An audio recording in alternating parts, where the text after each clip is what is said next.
Okay. All right. That says we're live. Let me pull up the old YouTubies. Let me see. Well, hi, everyone. If we're live, how's it going? There it goes. It is working. Cool. Hey, everyone. Nice. We don't have an intro, and I don't feel like making a hyper ironic vaporwave intro. So, anyway, welcome back, Nick Patch. Howdy. Nick, how is your campaign going since we saw you last? I don't know where it was last time, but now we're 167% funded, which is Oh, there you go. That's good. awesome. Yeah, as far as I'm concerned. First campaign, no one knew me going into this, so 167% is that's amazing as far as I'm concerned. Let me That pull it up real quick. Yeah, go ahead. That anyone bought it, I'm very thankful and amazed. But I mean, obviously, I did work to try and make that happen. But everyone's very gracious with the new guy on the block, so very grateful to everyone backing it and having me on their shows Yeah. and everything. Look at that. Boom. Man, that's awesome. I take all the credit. Yeah, there you go. The credit is yours. This is impressive, man. Like I just I like to do this. I like for people to have a victory lap. You deserve it. Thank you. Did we go through it? Yeah, we actually broke Yeah, down we the 7 did. pages, right? Yeah. Yeah. Because I still hadn't figured out the audio on Restream for trailers, so we actually literally just had you do it in person. Yeah. Yeah, this was Just awesome, man. I'm really happy for you. I backed this myself, everybody. Yeah, go over, back it, follow me on Twitter if you're not, or whatever X, whatever it is. You have actually, I would suggest people follow you on X. Actually, you have a pretty interesting one. You don't engage with like cheap crap, drama, and you used to do some pretty interesting polls or questions, I believe, for a while. Yeah, I do polls, stuff like that for a while. I got tired of like promoting Marvel and DC Mm-hmm. to So did kind of they. like promote my stuff. Yeah. Yeah, so I kind of got sick of it and I stopped wanting to do it. And so I started doing like indie stuff, like what's your favorite indie comic? What indie comic has the best writing? That kind of Oh man, stuff. you were on with Crenshaw. I didn't see that. Yeah, we broke down Black Christmas, which is a great movie. You should watch it, everyone. I Watch I it and call then it. go watch the stream. I just call it Kwanzaa. Kwanzaa. He said something like that. I can't remember exactly. I'm gonna Yeah, be honest. I good. didn't even know Crenshaw had like a channel. I've seen him before. I've talked with him, but I didn't know he had a channel. That's great. Yeah, I've done. That's the second time I was on with him. I think I was on his number 17, and then number 25, which I'm just now realizing is like cool because it's that it was for Black Christmas, which is on the 25th December. So Oh I yeah, don't know. everybody! So If you haven't backed Roy Beckwith and the Cursed Continent issue 1, go do it now. You've got 64 issues lined out, oh and yeah, you've got at least about 2 days to go. Go get it over the 200% line. that'd be cool. Yeah, we have almost no time left. I would love to get to 200, but it's dude. I mean, like first timer getting 167%. That's crazy. So Well, all right, man. Well, we had some interesting DMs. First of all, I think I mentioned him before, but I'm gonna try to get you on with Tony James. He's another guy that got into like film and screenwriting and went into comics and then made a Western comic recently oh as well. So you guys have a lot in common. yeah, Um, Also, you've also kind of trolled the same people. how so? Ron Mars or what? No, just Uh, kind of like the titty book crowd by oh accident. yeah, I'm not a fan. So I'm not a fan of them. we'll get us on and go over some cool stuff. But you guys, I think you guys would hit it off great. But anyway, we were DMing, kind of came up with topics to talk about from our that we touched on in our last time, and demons kind of came up. So I was gonna have my co-host Brody on, but his girlfriend's grandmother passed away. So Oh, that's prayers rough. out to her. Yeah. And my artist and co-host Josh is sick this week, so it's just me and you. Did something like that happen last time, or did you just do it with me? I feel That's like so Yeah, that's what they had happened to last tap time out. something came up. Yeah, I Yeah. don't make these people up. I swear they're real. Like, don't just- No, I believe you. Sure. You yeah. have friends. Yeah. Just kidding. If I I'm could sure. take credit for the art, I would take credit for it. So, but yeah, cool. I mean, I don't mind topics that Yeah. are really interesting to me. So But why don't you whether go off whether on it, it's man? good or not. You're the guest. I'll give you first talk. Like, let's just spitball it. It's Halloween. Let's get into it. Yeah, it's Halloween time. Perfect time to talk about the demons. Um, so I don't know. I actually kind of, because people have different ideas of what that even is, and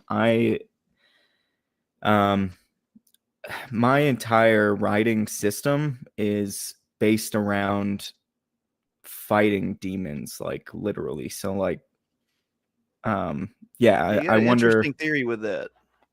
Yeah, it's really weird. um, Now go into it, man. yeah. So, um, a lot of people think, and I think that you may be of this crowd, or you at least like to entertain the Book of Enoch. Enoch, I think is how it's pronounced.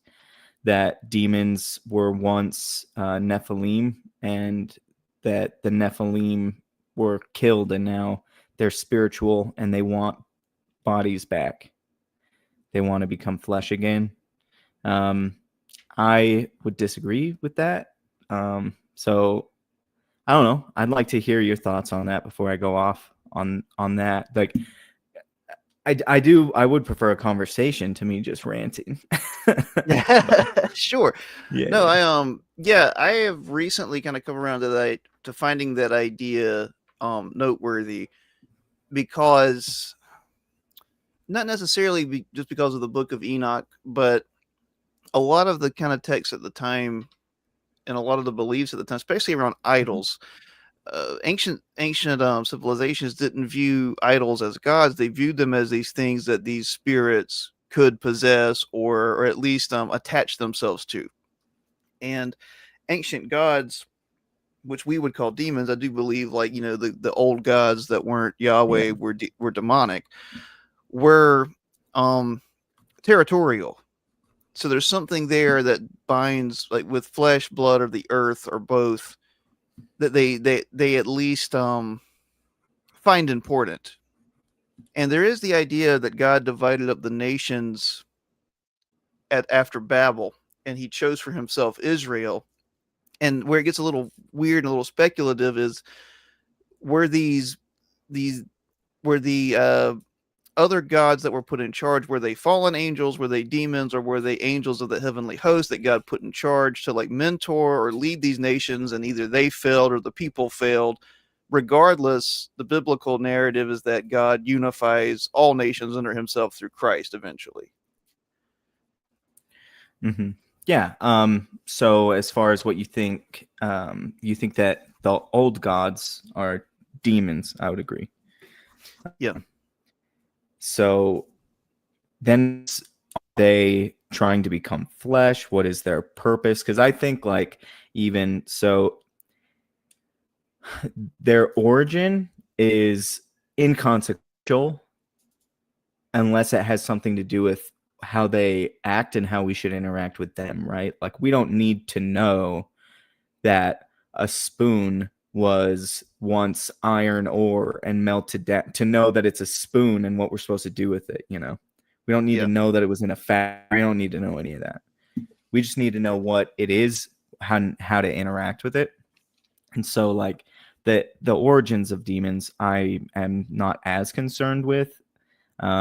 And it's really interesting to me. The reason that I kind of like that I was drawn to the Book of Enoch in the first place was it seems to try to bridge the gap, because in the Old Testament, I don't think the word demon is ever mentioned. They say, though, like, that they had other terms for it or whatever. Yeah. But then obviously Christ in the New Testament is talking about demons all the time. whether he's talking about them or whatever, but like he's, casting them out and all of that stuff, right? So, and they are referred to as demons. So the Book of Enoch is attempting to bridge that gap, though it was written in a period of I believe it's called the apocryphal, which is like, if I'm not mistaken in the word, it could be a different word that sounds similar.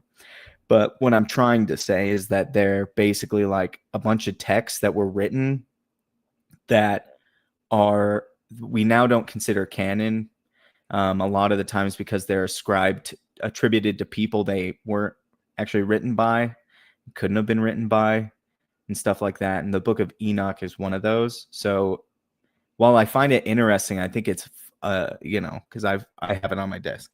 But I think it's interesting and fun, but I think that it kind of explains demons in the wrong way, I would say. I think that in the Bible that it more talks about what they are and not where they came from, that I think is more useful than in the Book of Enoch, though I think it's fun. I think that they were trying to like create this like epic like fan fiction almost and then said it was written by Enoch, which it couldn't have been. Like we know that because of the way that it was, like what language it was originally written in and the style that it was written in and all that stuff. But that I know less about that, and I would just refer to Wes Huff on that. He knows, hopefully, and he's not lying. I don't think he is. But yeah, so that's kind of where I'm at with the Book of Enoch. So I don't know about you. Like, do you believe it, or do you just find it interesting, or like, what's your take there? No, I find it. I don't, of course, don't believe it was written by Enoch. I don't think anyone actually believed it was written by Enoch, except for maybe some crazy mystics or something.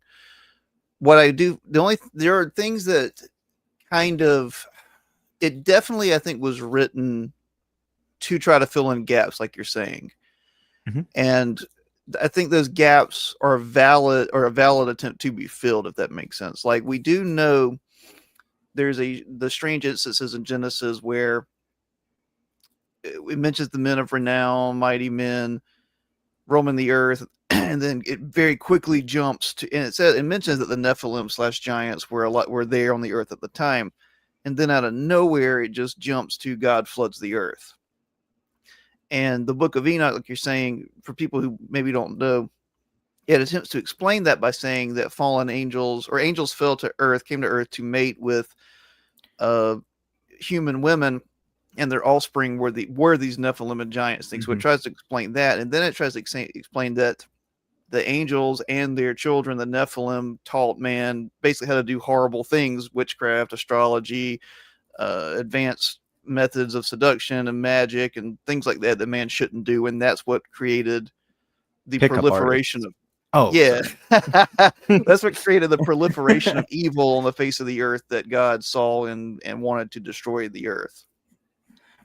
Yeah. So yeah, it's trying to fill in those blanks. I would, just because I like to, I believe it was accurately God sent what he called the Watchers to watch and observe everything on earth. So they didn't like fall, they were sent, and then they decided, why are we watching? Yeah, that looks like fun. That's my understanding. But yeah, it is, I think it was them trying to fill in the blanks, and I don't think that it is like prophetic. It's interesting, and people really like to go to it, and I think it's fun though. Like, it's an interesting text. It's in the same way that I think I talked about last time, the Key of Solomon. Goetia, right? The Keys of Solomon. Those are interesting. I do think though that the way I would describe them is they're probably to be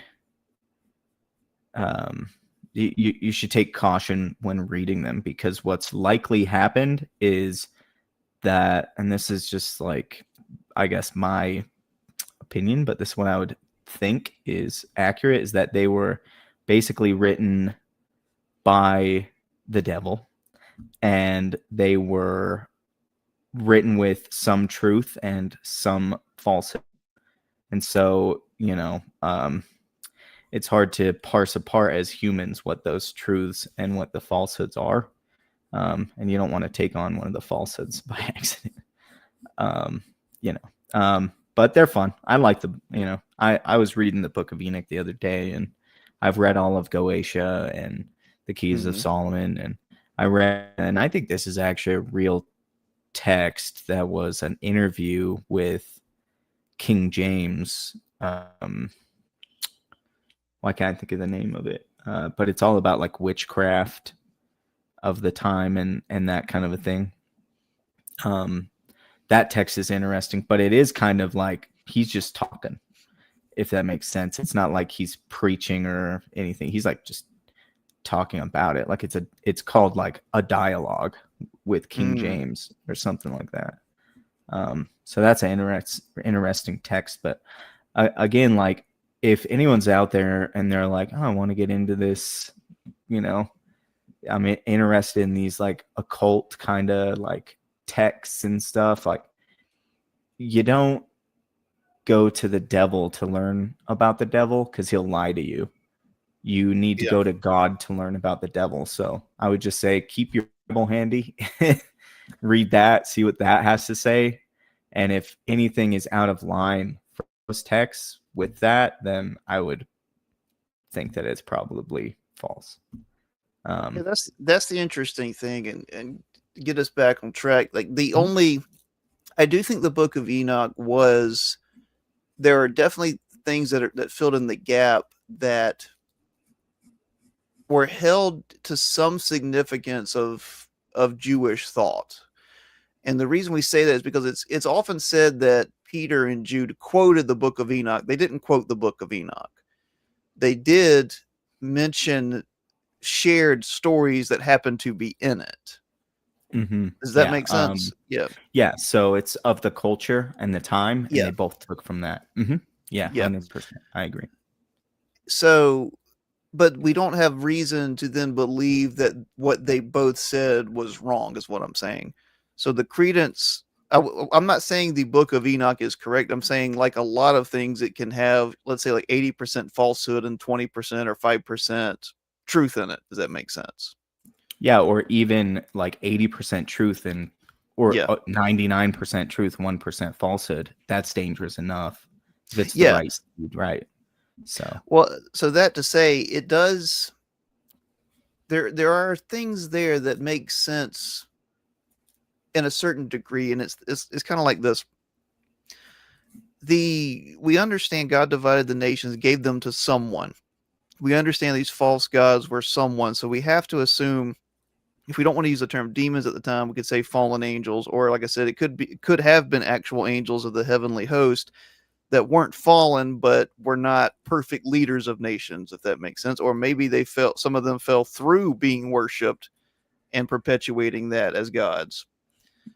That's another thing that we could go into. But the demonic thing, what you're saying, the difference between the Old Testament and the New Testament, I've heard some people offer up the explanation that the fall we see in Revelation of the dragon taking a third of the angels with him, when the image of Mary is there, is a fall that happened when the Messiah was born. Whether that's true or not, it gave us idea of evil spirits now proliferating the world more. It because could be poetic too, like it's both. Yeah. Oh yeah. I guess what I'm saying is there's multiple thoughts on the fall. Some people believe that the angels and Satan fell before creation. Some felt that they fell when Satan tempted man in the garden. Some think that this, like I said, the birth of the Messiah is when they fell. And certain people think that there were multiple falls, like there were multiple examples of Satan falling, like he was humbled once and then fell again and then fell a third or fourth time and then ultimately became what he is now or will become. And then the Mormons believe some crazy stuff that he he was the brother Jesus' of Christ, brother, which I grew up with. But yeah. Well, all that to say, this idea of evil gods and evil spirits and even the Hebrew people did believe in Azazel, which was an evil spirit they believed existed in the desert that they sent one of the goats to during their sacrificial ritual. Hmm. One was sacrificed to God, and one was sent to Azazel. That's they would put the sins of the people on it, and they would send it out of the city. And that's like a spirit of death or an evil spirit that they associated with death. And that's where they would send the sinful beast to. Mm-hmm. Yeah, that's interesting. So yeah, I mean, I do know that like there are in Enoch as well, there are angels mentioned that are mentioned by popes later and stuff like that. Yeah. So yeah, there's a lot of stuff to parse apart. There's a lot of history. Um, but so again, and this is where I come to like, am I going to go through all of that? You know, um, the we only got to know what they are and how we should interact with them. And we don't really need to know what their names are. We don't need to know where they came from, which is what a lot of these apocryphal texts try and explain. And like, um, obviously, the Book of Enoch is really trying to explain that.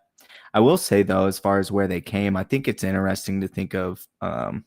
So I try to marry. Like, I don't think that evolution didn't happen. I think that it's very likely that God made it happen, and maybe man was placed there later. Like, or maybe we were a part of it. Like, I'm either way. Like, either way, whatever it ends up being, God did it. So, um, the the way that I think of it is like at one point we needed to have like lust, right?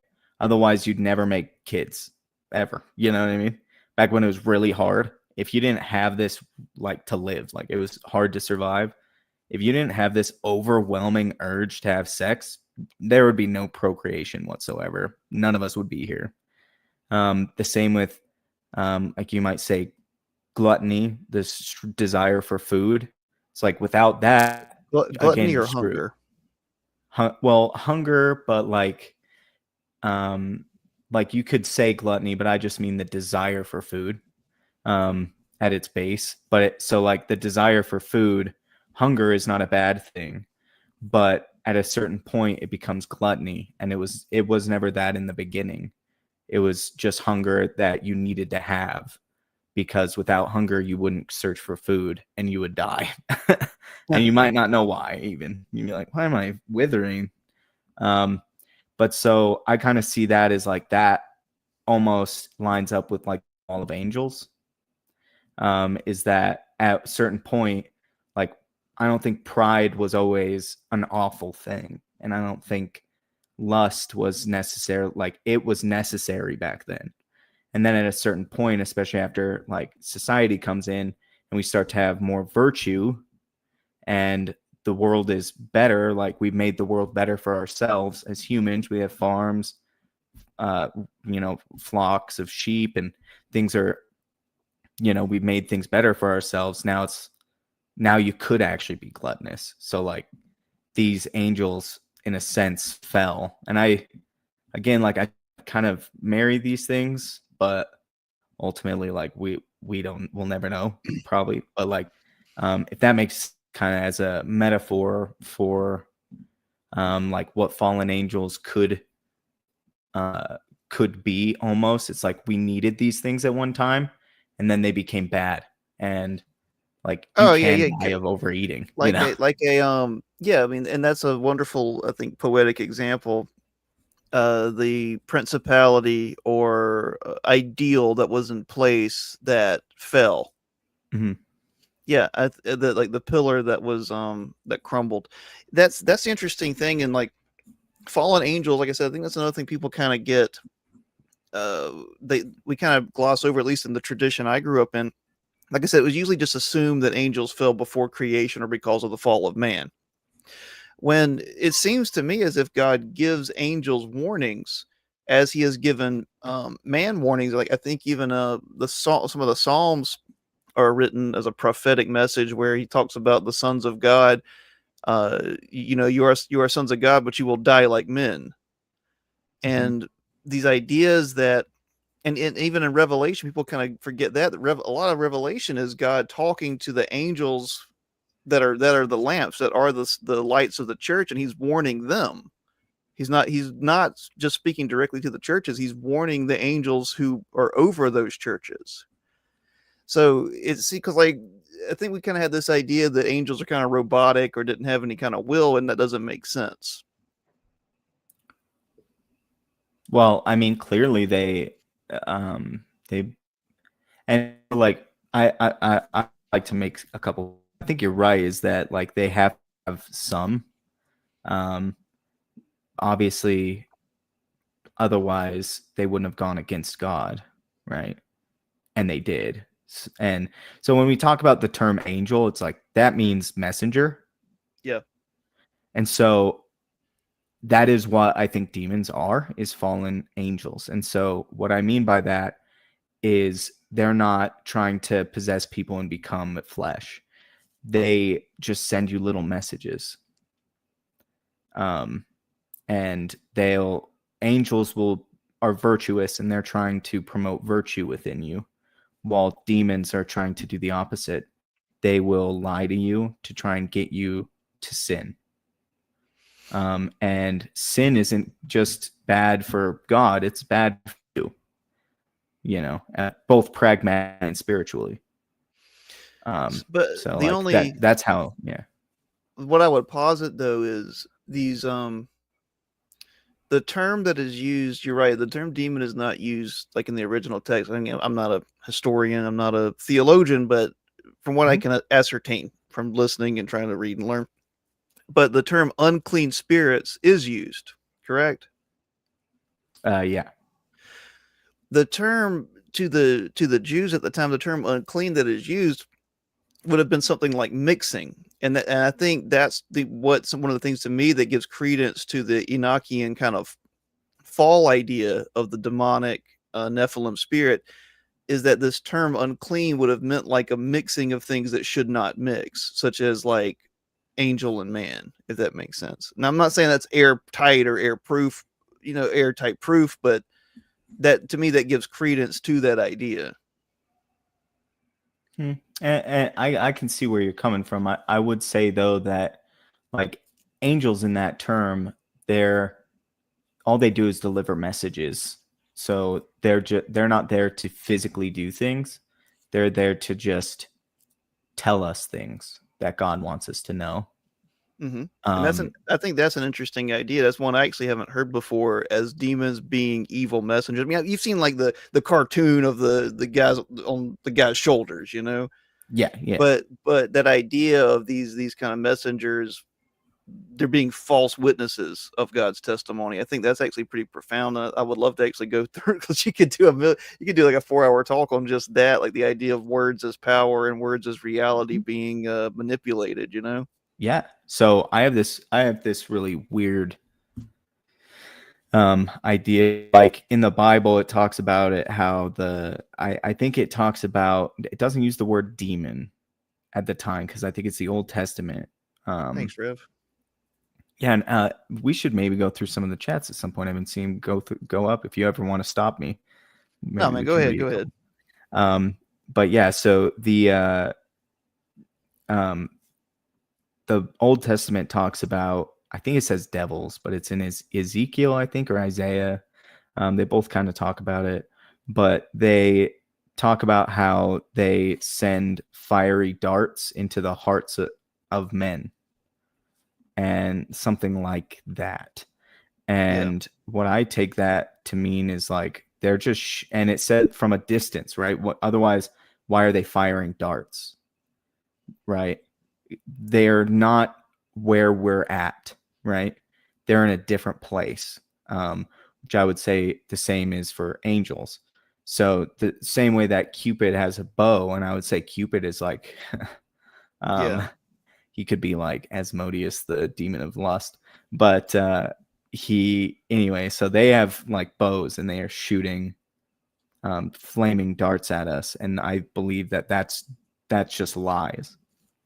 So from a distance, they're saying things in our heads to us, like to try and get us to waver and do bad things. So I don't think that they're trying to possess anyone and become them, but they would like so much influence over someone that the person is just their puppet and they may as well have taken their flesh. But I don't think that's what their goal is to become flesh, but like to puppeteer, sure. For the sake of stealing, killing, and destroying. For the sake of creating more sin. Yeah. Yep. What do you do with examples such as the demoniac Legion? Legion. Yeah. Yeah. So again, like the we are many. So as far as I think that I mean, do you think that's a case of actual possession? Is what I'm saying. well, I think possession, like when I say I don't think they're trying to possess us and become flesh, like they are trying to possess us. Like that just Okay. means they own us, right? They're Yeah. not like inside of us and are becoming us. Like I don't think that's what it is. If that were the case, then at a certain point there's no return, which we know there always is a return from the I gotcha. parable of the prodigal son. So there always is a return if you're willing to humble yourself. And the devil would have you believe that there is a point that you can't come back from. And that would be like demon possession and being fully like not just Yeah. possession, but they've become you. And Yeah. so you no longer are there, which is never the case, right? What of this? I'm not trying. I'm trying to just. I'm not up for a debate by any means. I just want to parse out different ideas with you because this is, I think, what makes an interesting dialogue. I agree. So, Yeah, and so if sometimes you do get debatey, that's fine. I'm okay. no, I absolutely won't because I don't I hold am anything just like that. interested. Yeah, I'm just interested The in only answering. debate I've gotten into was over titty books, and that was over a personal thing. Yeah, um, I don't like that guy. By the way. yeah, I don't blame you. I would posit this. The idea of this is there were ancient rituals of various cults, various religions of the day where they did believe that either a prostitute or a king could be possessed by a spirit, a god, for the purpose of sex rituals to give birth to a like 2/3 man that's spiritual and uh like half god or 2/3 god and 1/3 or 1/2 mortal. And like that's where the idea of Gilgamesh and those kind of stories came from. And like that's the claims that Gilgamesh was like 2/3 divine. And we've actually found like the ritual beds and like altars where that would take place. It was like a temple prostitute or something, and a king usually would mate. And the hope was that whatever spirit possessed one of them would also be partially born within that progeny. Yeah, I've got a couple things to say about Yeah. that. So they would lie to get you to. They'll say whatever they need to get you to sin a bunch, and like obviously, like we would consider those kinds of rituals in themselves. That's sinning, and that's going to cause destruction, whether or not it's actually going to do what they said it's going to do. If that makes like the demons, like yeah. And then another thing as well is there could be a hint of truth in that. So, for example, rats. They did an experiment where they had a cherry tree, I believe, and they had like an electric fence around the cherry tree. And if the mouse went to go get the cherries, it would shock them. And then the mice reproduced. So that, well, okay, I should preface the mouse would stop, right? It stopped going for the cherry tree because every time it would get shocked. And then the next generation of mice, they didn't even try. Some kind of blood memory or something. Exactly. And so and I think the same could be true of humans. It's harder to do that in a study because we're not mice and we don't reproduce as fast as they do. And it's hard to study someone over their whole life and everything. But I think there's part of that in us where if like, so say these rituals you're talking about, um, like that might have, and when I say a demon in them, it's like they have like like, so because procreation is like primary, right? Like Mhm. to in our wiring. And so if you procreate during a moment of this like really weird, maybe violent act that's happening, like that could be passed down to that child. That, Trauma. yeah, like generational trauma, and they would want to repeat that. And so now the demon is in them without like just innately, and obviously you got to fight that Metaphorically. metaphorically. Yeah, like I mean, they're attached to it, like But they could have a it? But could it? proclivity to it. Yeah. But in some way, could it be both? Though I'm not talking. Let's even get rid of some of the further ideas of possession. But could this idea, like I said, like with the idols, that somehow this spirit is somehow spiritually attached to something? Could it be slightly beyond psychological? King James would say yes. That the devil has the power that God gives the devil, but he only does it for example, basically. So it's like if witches are doing things, Mm-hmm. it's a tough question. I don't know. Yep. Could uh could spirits actually make physical manifest in the real world, through, like maybe we don't see them, but they are moving objects and things like that, which I think that anyone who's done exorcisms would tell you yes. And I have a friend who's a firsthand account of an exorcism. Oof. I'm not Um, going into that. That'll make me not sleep tonight. yeah. So, Maybe yeah, later. Maybe after. Maybe after I've sat here a little bit and feel more confidence. Let's jump yeah, to it's the weird. chat. Let's jump to the chat real quick, just before Cool. we move on. Um, Self destruct. Always glad to see you, man. There's new for demons when you're self possessed. That's actually I funny. I would say that if you're self possessed, like that's probably actually Lucifer's possessing Yeah, you. the same thing. The Yeah, arrogance and the pride. I think he must be making a joke. Once was cool. What's up, man? I'm not sure you've been here before if I haven't seen you, but I'm glad That you're looks here. like Crenshaw. Is it? What's up, man? If I'm not wrong, that's like his icon. Maybe I'm His crazy. alt. Interestingly, Yeah. I'm currently listening to Demons by Michael Heischer. I would recommend that for the more Enochian view of things. Like I don't know, I don't subscribe to it 100%, but that's are you familiar with Heischer at all? I want to say I might be wrong. That might not be Crenshaw. And no, Okay. I'm not familiar. He gives probably the best overview of the Enochian view of things, Mm-hmm. as far as like a steel man of it. Right. And, I don't see a huge harm in that. Like, again, I think where they come from doesn't matter. Yeah. Yeah. Danielle It's earlier how mentioned we worship angels interact with them. causing some to fall. Maybe I appreciate that self-destruct. I mean, that's an idea. Like I said, like we don't have really any biblical proof, but we do have the proof that someone was put in charge of these nations. We don't know. It doesn't make sense that God would put fallen angels in charge of them unless they were fallen and on the earth and seeking authority, and God was like, fine, like you can have everybody else. I'm taking these, and I'm taking the Hebrews, and I'm going to use them to shame and destroy you. I could see Mhm. that. And I don't know exactly the passages we're talking about, though. I would say that God does not,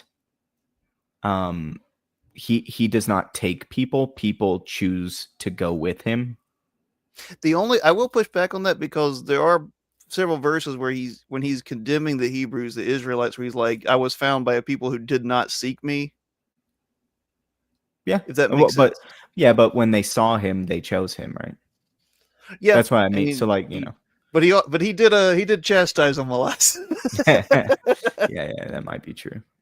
Conventional thought largely being demons that spawned the fallen ones who after their death had no place and now haunt and roam the physical earth. Yeah, Yeah, so he's that's talking about the Enochian Yeah, I believe. Yeah. and self-destruct, yeah, I would recommend Heiser. Like, again, if you're looking for a steel man of that position, Michael Heiser is, the best for it. Please listen to, perhaps they don't want to become us through possession, but it's possible they do want to be embodied. And the reason I'll offer you this, Nick, again, just trying to steel man the position. Uh, you're right. Demonic forces basically want to invert everything that God does. Mm-hmm. So it makes sense to me that even though it hadn't happened yet, they may have had the desire because they wanted to be God or be like God. But the Enochian view of the fall of the angels breeding with human women is an inversion of the divine incarnation that would come through Christ. Right. And so like and again, here's the thing with these like apocryphal texts is there may be a bunch of true stuff and then a couple things that aren't true that Yeah. add up to like a negative. And I think I've said what I think that negative is, and the other stuff may be true. And when and they might want to be embodied. The reason I say they're not trying to take our flesh and become flesh. That's not what they want. They want to puppeteer us. And if you attend to them and worship them enough, then you basically not that you become them, but you embody their spirit. But Yeah. but they haven't taken you. Like they haven't taken your flesh and become it. And that's what I think is the dangerous lie of Enoch, is that of the book of Enoch, is that someone could believe that they are gone and the demons have taken them totally, and that they're gone and their body is the demon has totally taken them. And we know that's not true because of the parable of You're offering a more optimistic view of that.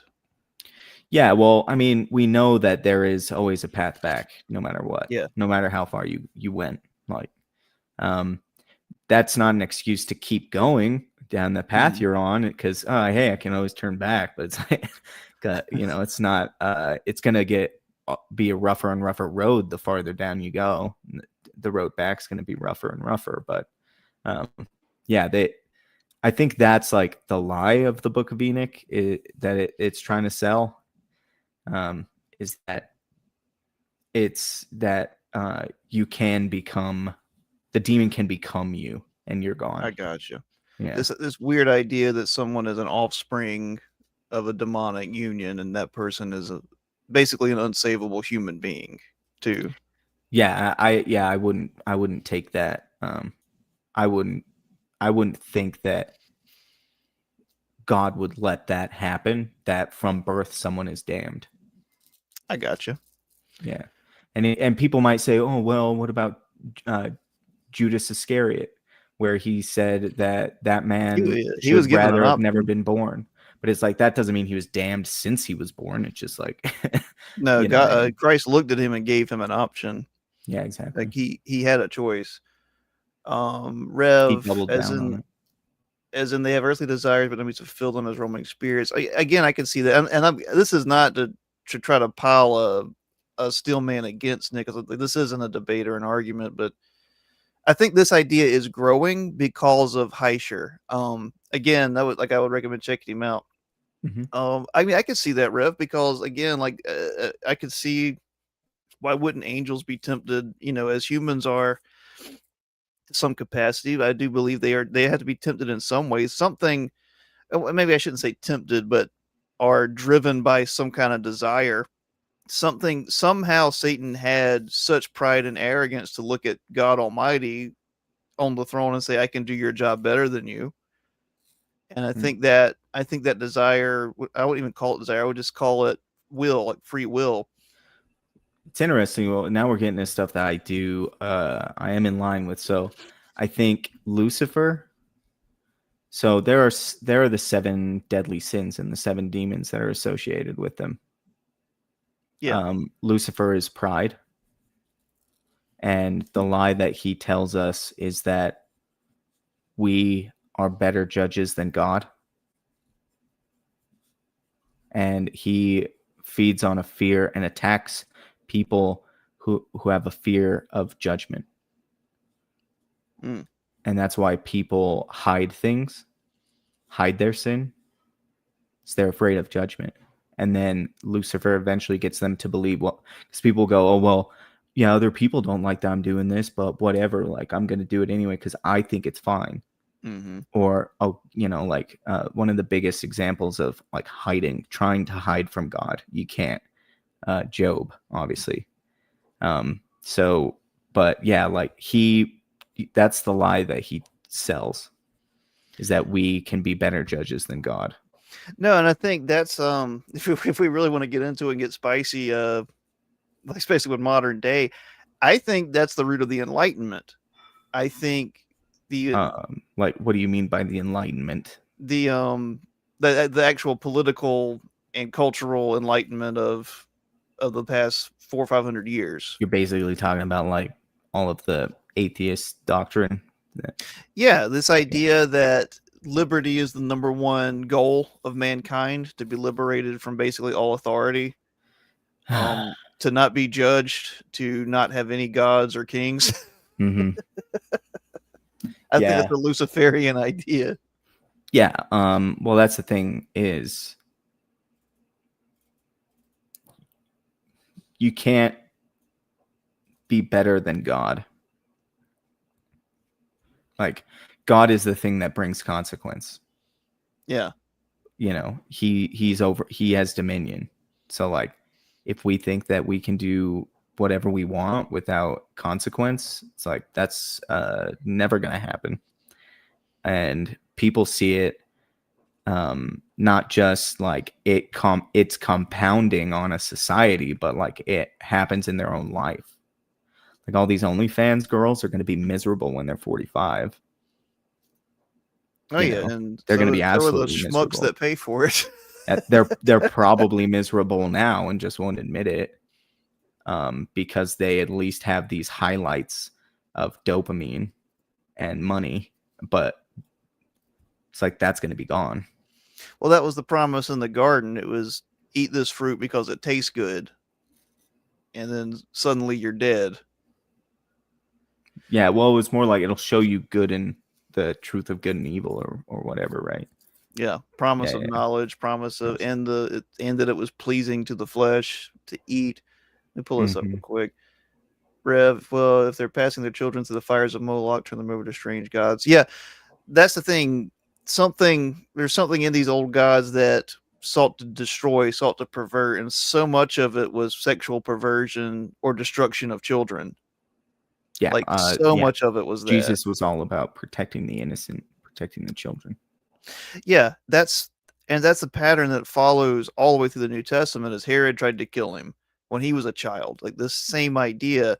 And I forgot who it was. Someone and he killed offered a bunch of children. Yeah, he did. It was a genocide almost of his own people. Well, that's, if you said that to a Jew, they'd probably be very mad. I think Herod technically wasn't a Jewish ruler. He was like some kind of, I think he was like a usurper of some kind. I don't know the history. I'm not going to it, but the idea there. Oh, someone posited this idea of like, we don't have to go chase this rabbit, but it was interesting, I thought. And it wasn't someone saying this was theological truth. It was just an idea that the battle of Rome versus Carthage was a spiritual battle as well, because Carthage eventually gave in to child sacrifice for its god. I would say everything's a spiritual battle. Yeah. Well, I'm not saying that Rome knew what it was doing, but at some point it had somehow aligned its heart enough with gods that where it saw child sacrifice as detestable, and it won out in that war against Carthage. And that's kind of its own way of like choosing God in a weird way. Like God's like, okay, this kingdom will be where my son comes and he rules and he takes over, not Carthage. I'm not saying they changed God's mind. I'm just saying in like this biblical narrative type way of like cosmological battles and spiritual war, Rome came out on top, if that makes sense. Yeah. Well, I mean, as much as God is all knowing and everything, like we do still have free will. So when something like that happens, it makes sense he would go with the holier people. to have his son born. And what a gracious thing to choose a people who didn't choose you to bless. and to reveal yourself to who will choose you. Mhm. I think that kind of resolves the tension we had a few minutes ago about even the Hebrews being not knowing God, but being shown God and then choosing Him. Yeah. I have something to say about this, and maybe the path back leads through hell. So, well, yeah, obviously, because you're in hell. So you have to go through where, if you're in the middle of hell, you're going to get through, you're going to have to go through hell to get back out. So, yeah, yeah.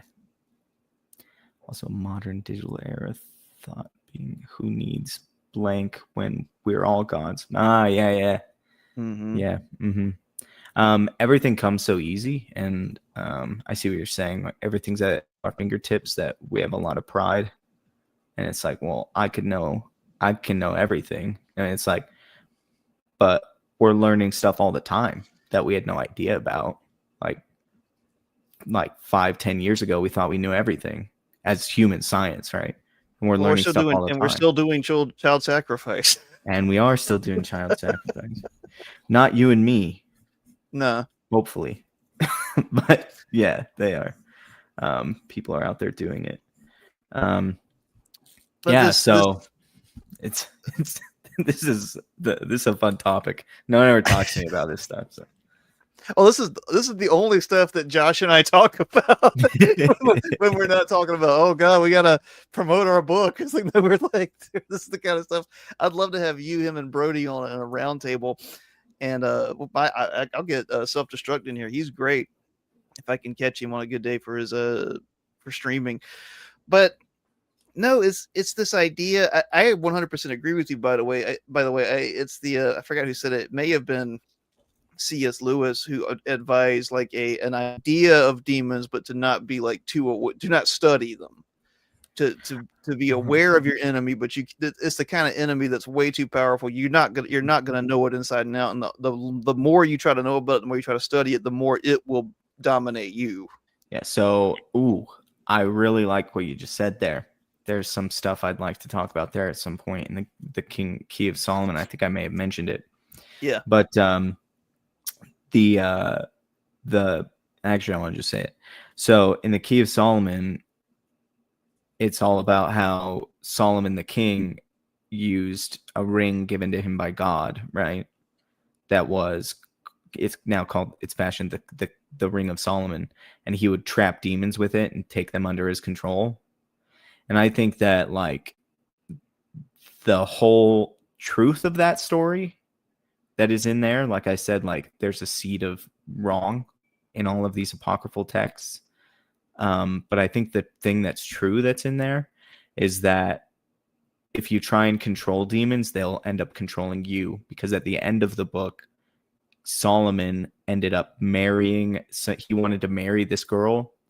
As we know, he had way too many wives, but he wanted to marry this girl, and her father said, you can marry her if you build a temple to Baal. Mm-hmm. Baal, I think is how you pronounce it. And he said, no. He's like, well, then you can't marry her. And he's like, all right, I'll do it. And he built a temple for a demon. So yeah, if you think you're controlling a demon, it's either currently controlling you or will control you soon. And that's like, Yeah. I think has to do with what you just said about the more you study them, the more you might get lost in them. And there's a pope who was talking about these, and he named a few of them, of the 7 deadly sins. And he said he advised against trying to learn their names. Yeah, there's never a Christ never enters into a dialogue with evil. He always asserts authority over it, and either deals with it immediately or like banishes it in some way. He never, there's never an example of him entering into a dialectic with these things ever. Right. And that goes back to what I said somewhere near the beginning, is if you want to learn about the devil, go to God. Yeah. And he'll tell you everything you need to know. Right? You don't need to know everything. I'm not Catholic, but I give a ton of grace to my Catholic friends, because I think Catholicism is a wonderful, beautiful religion. I'm not going to get into the ins and outs of what I think is right, wrong about it. I think it's Christianity, and there's people who don't think it is. Whatever. anyway. But I saw someone post something, and it was like some exorcist or some guy claiming exorcism, and he was like, "Oh, during one of my exorcisms, the devil told me that the most painful thing is when people pray the rosary." And someone quote tweeted him and said, "You believe what the devil said to you?" Like, Yeah, good point, dude. I had to laugh at. Like I said, I'm not. That's not me throwing my Catholic friends under the bus. I just Well, that just cracked it's me up. not. It's throwing that guy under the bus. Yeah, Yeah. Yeah. No, that's 100%. I mean, so as far as so like how I structure writing around fighting demons, if we wanted, I could dive into that. yeah. If Let me it's read at this. a good The point. the silliest trope is knowing a demon's name gives you power over them. Yeah. All right. That's caught up with the chat. Go ahead, man. Yeah, that's Rumpelstiltskin. But yeah, so Oh, good point. That is, isn't it? yeah, that's Rumpelstiltskin. Uh, yeah, they'll lie to you about everything. It doesn't matter if you know their name or not, and they Talking can about still strippers. control you. That too. They won't. Yeah, they'll try and get you to do whatever. Yeah. She said she loves him. They just want your money.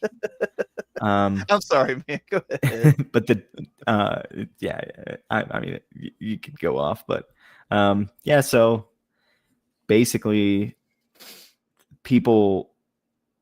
So like the demons will lie to you, and that's what the Bible says about them, and it also says that they make people blind and dumb. And I think that is both can be literal, but I think it's also poetic and metaphorical. I think that God is both. Like he'll make things happen in the real world, and then that's like metaphor for other things as well, if that makes sense. So where Jesus was curing people who were literally blind and were possessed by demons, I think that demons make you blind in a metaphorical sense, because if you believe a falsehood, then you have a skewed view of the world, and you're going to fall into a hole that you don't see, right? Into a trap, into a hole, whatever. So you're effectively blind.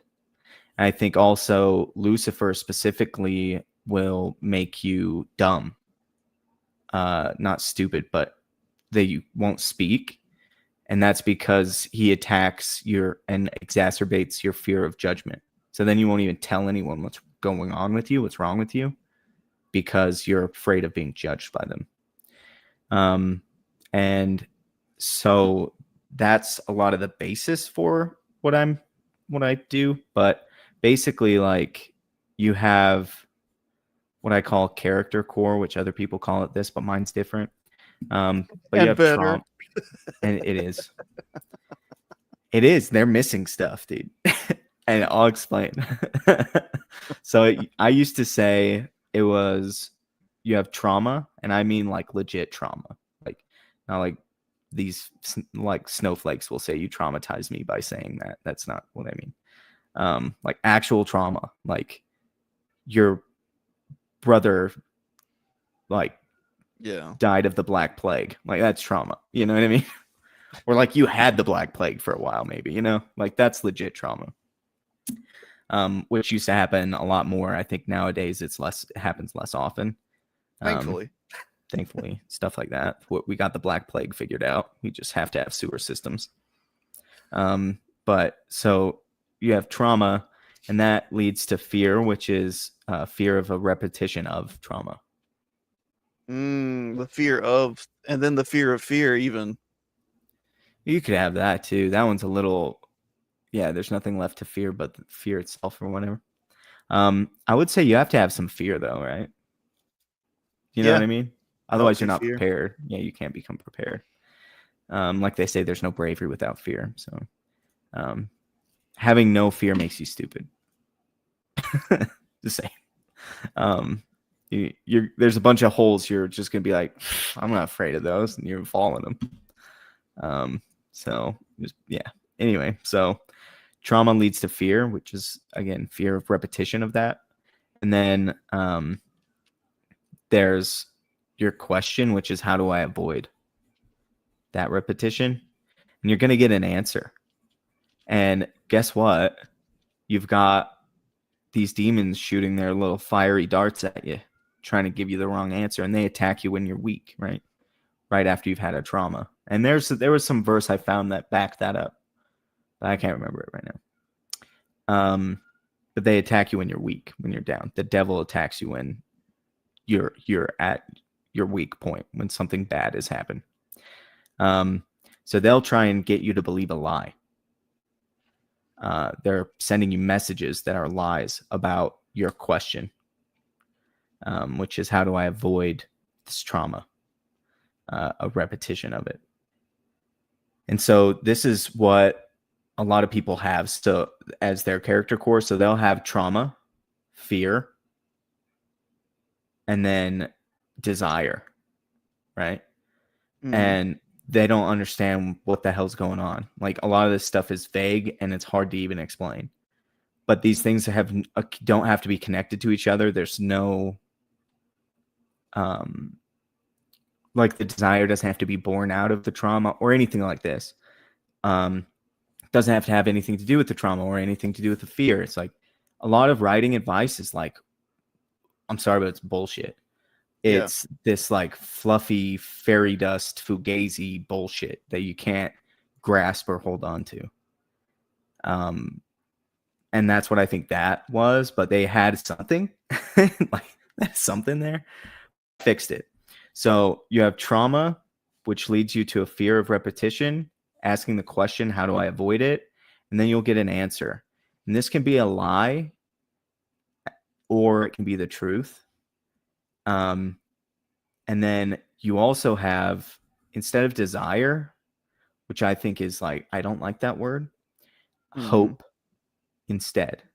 Because the opposite of fear is hope.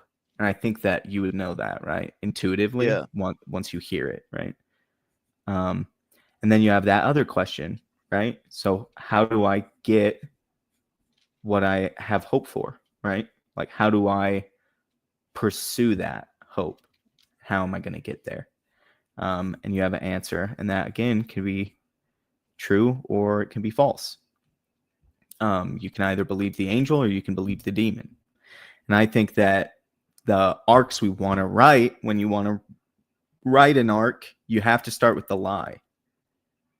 So, like, the character believes the lie. Obviously, that's why they're eventually led to failure, and they have to overcome, take on the truth, and then they can proceed and have the full truth and take success, right? That's like how you do an arc. So this is the character core in a nutshell. Yeah, this is my character core. Everyone else's is bullshit. Mine is the only good one. I'm just kidding. But as far as I'm concerned, it's the best one out there because I did a lot of digging. But all kinds of traumas happen every day in the world. Yeah. It opens people to all kinds of. I believe that's true. I believe as a Christian, the spiritual and the physical are inseparable. The Gnostics were the ones who try to separate the spirit from the body and God from the world. Christianity wholly teaches that God became incarnate in the world, so the spirit and the flesh, and He united that and created a transcendental body, and that's where the Lord is now. I agree. I think physical trauma, psychological. If we have to say psychological, I don't even know if the term psychological really even should exist. I think spiritual covers that. I think. Now, I'm not going to chase this rabbit, but I think psychology and psychological are basically they're either physical or they're spiritual. I don't think the brain is mind is its own space. You know what I mean? Yeah. So there's this, and yeah, we won't chase it, but I just want to say this real fast about that is that there's this doctor, a surgeon, brain surgeon. He used to go in people's brains and while they're awake, and he'd like touch a thing and their arm would go up, and he'd dig around and do stuff like that. And when their arm would go up, the person would say, "But that wasn't me." Yeah. And he could never find where me was. Of course. And so the way that I see that is we are outside and or inside, but you could say that our brain Beyond. is the controller. Yeah, we're beyond or something, somewhere, inside and beyond. Something, who knows? Because we're moving around with our body. It's complicated. Who knows? Mm-hmm. Fourth dimension, all this kind of weird stuff. But yeah, so our brain is like the controller, and our body is the avatar, and we are holding the controller.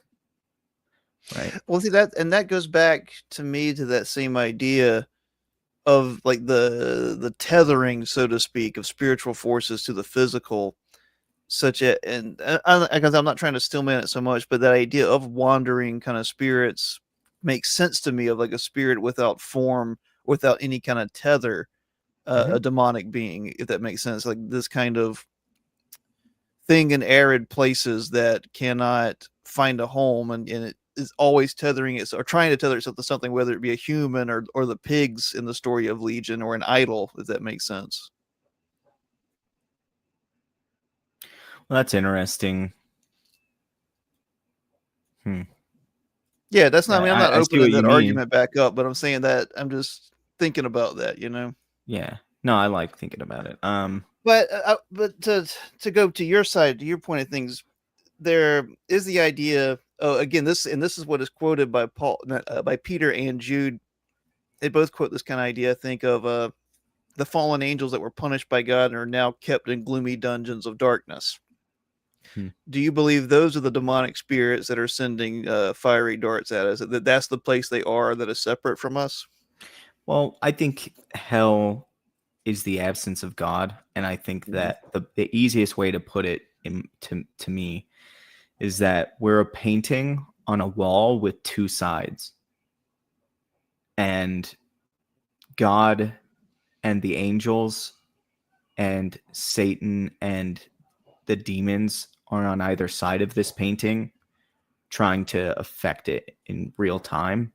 Mm-hmm. They're obviously like four-dimensional, and so they can look at our existence in the universe, and we're four-dimensional too.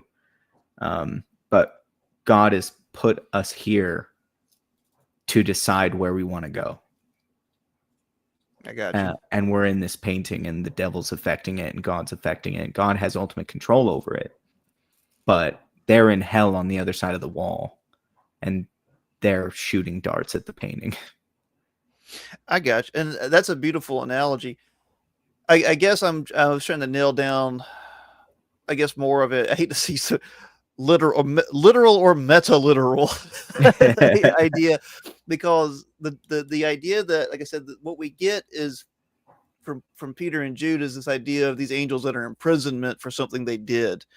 In Revelation, we see an angel open a pit, and out of it come these horrific things, which may be the same thing, maybe not, that get free reign over the earth for a while. But Christ speaks of the devil as this thing that is roaming the earth looking for whom he may devour. So that's where things get a little It could really be confusing. metaphor, though. He does have Yeah. Christ often spoke in metaphor, and the Bible often speaks in, like, you don't think that everything that happens in Psalms happened. Obviously, they're songs, Yeah. and they're expressive, that kind of a I guess thing. I guess what I'm saying is like I guess what I'm saying is that is a theological question that has stumped people for a long time, myself included. Is like, how come we see these kind of punished spirits as being as referred to even metaphorically as imprisoned, and the Satan is never mentioned as being imprisoned until the very end. You see what I'm saying? Oh yeah, well, I can explain that. Go for So, it. so this is the way that I break it down. Pride leads to all other sin, and that's Lucifer. The other sins all lead to wrath, and that's Satan. And Satan is known as the devil's fist. So he's the physical on earth doing things. Like, he's embodied in destruction on earth. So that's why I think he's not imprisoned yet, because he's allowed to affect the earth in a sense. He is embodied by people taking action, but he's not here. like a physical body, but he is here and among us and in all of the evildoers, and eventually he'll come out and do stuff. So like, for example, you have all of these rioters who are pissed off because the government's not letting us in anymore. You see what I mean? That's a blunt and hilarious way to put it. But that's like what's happening. Yeah. You have people who want to be able to do whatever lustful thing that they want to do without consequence, and then when consequence comes, they lash out, and that's Satan right there, is lashing out. So Lucifer, pride, leads to all other sin. And I like to keep it to the 7. So that's gluttony, envy, Wrath, envy, lust. pride. But it's the ones that aren't pride and lust is pride and wrath. So it's lust, gluttony, envy. What? There's 2 more. Why can't I get them? Sloth. I know them all. Lust. Why can't I get them? I saw 7. With 1 more. That was 5. There's 1 more. That was 6. Wait, I'm saying I saw 7 the movie. 7. Yeah, I should know all these. I've seen the movie 7. What's in the box? But yeah, anyway, so those all lead to wrath, and that's just how it works. Time to watch 7 again. Yeah. Dude, brilliant movie. I love David Fincher. Brilliant director. Mm-hmm. He's the only one who stayed consistent. Like no one has stayed as consistently good as Fincher. I'm gonna say it. I've said it multiple times. His Girl with the Dragon Tattoo is way better than the Swedish one. I watched both. I will say his was better. I did like them both. Oh yeah, I like them both. Okay. But yeah, so just to wrap that in a bow really fast. Shazam also talked about that. I like Shazam. It's a family friendly kind of fun film. Mm-hmm. I loved Black Adam because it is a 2.5 hour or at least 2 hour Dragon Ball Z episode. Well, what they should have done is they should have just done a Dr. Fate movie and just did that. Oh man, he was the coolest part of the movie and the only one who had any cool character going on. I thought the guy who played Hawkman did a good job. I loved him. He may have acted well, but like as far as like underneath in his character, it was vacuous. Oh yeah. Yeah. Like vacuous, dude. But yeah, so pride leads to the other sins. I just want to wrap this up for myself almost. Pride leads to the other sins, the other sins lead to wrath. And that's just how it goes every single time. That's just reality. So you can't say reality anymore, man. You'll get canceled for it. Yeah. Oh shit. No one's gonna buy my comic book now. Yeah, right. Yeah. You are now negative 160% funded. No, I owe Kickstarter money. How did this happen? My pride.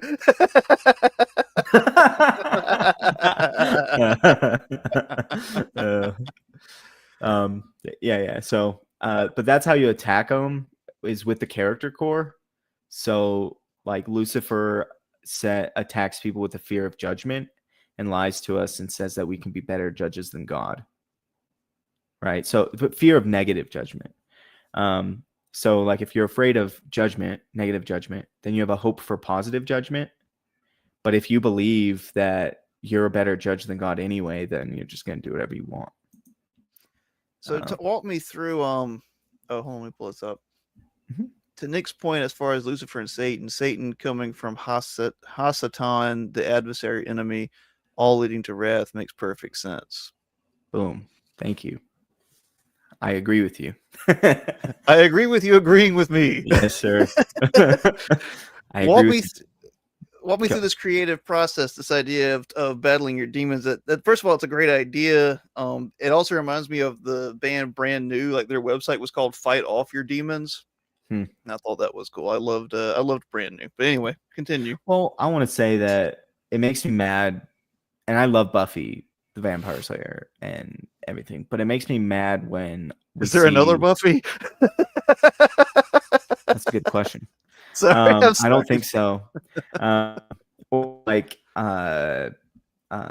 Demon Slayer, Yeah, the anime. I don't like this idea that demons are physical. I think yeah. that's harmful. And I think that it needs to be like that needs to be rectified in some way. And I think I mentioned it last time. Mhm. Demons are ethereal. Monsters are created by demons, and those are real. You did Monsters are mention real. that. I Yeah, remember yeah. that. Monsters are 100% real. And you'll see like a vampire, like, yeah, that's just a demon set up shop in somebody's body. And that's like what Buffy even says about it. Um, things changed, obviously. Demons are just like physical beings all the time. But yeah, demons basically set up shop in someone's body as a vampire. And we see these tropes of them not being able to enter unless you allow them in. And yeah, they'll knock. That's the thing is if you're a godly man, demons are always knocking at the door and they don't just barge in. You have to let them in. So you know that's just true as well. And if we see that in the story of Cain and Abel, where God accuses Cain of having of that Satan came and knocked on his door and he just let him in and fed it and everything. um, so, but anyways, yeah. So as far as how you fight a demon with the story, there are 3 tools you can use. There's a sword, a shield, and a torch. And a torch can burn or shed light on a demon. Obviously, the other 2 I don't need to explain. Sword can cut them down and hurt them, and a shield will protect you from them. But what do I mean by that? So Buy my book and find out. what do I mean by that? Buy my online course for I was about only to say this is where $150. you're gonna drop the long con on me. Yeah. No, I don't know. I'm just giving out information for free. One day I may do a book. I do want to do that because there is a lot, and there's a lot more to it than just this. Like you don't know what this is, but I'm doing octahedral tessellations as my like character webs. So like Mhm. again, no idea what that means, and that's really complicated. And that's a whole can of worms. But like, so I do kind of want to do a book. But the octahedral tessellations like basically trap a demon inside of 2 triangles or 8 triangles, right? Which is how you trap them in Goetia. You trap a demon within a triangle, which, as far as I can tell, that might be one of the truths, right? Um, of that book. But anyway, I digress. So, what do I mean by like shield, torch, sword, right? So, a shield would be you just show like Superman. And I don't mean James Gunn's Superman. I mean like fucking actual Superman. Where he's just a virtuous guy and that's not going to change. Right? No matter what you hit him with, he's going to stay strong. That's basically an example. So, an example we should follow. And I think Christ is that as well. So, like, we should try to follow, obviously. Like, no one's ever going to do that, what Christ did, but you should try to be Christ like. Do you have an image that we could look at of your tetrahedroglycoblor Tetris head? Uh, the octahedral tessellation. Yeah, that's that Um, thing. Let's see if I can pull it up. Let me stream it Whatever to you. Hunter x Hunter special ability you just mentioned. The immovable and incorruptible. Yeah. That's like the only anime I watched all the way through, and it's not even finished. So did I even watch it all the way through?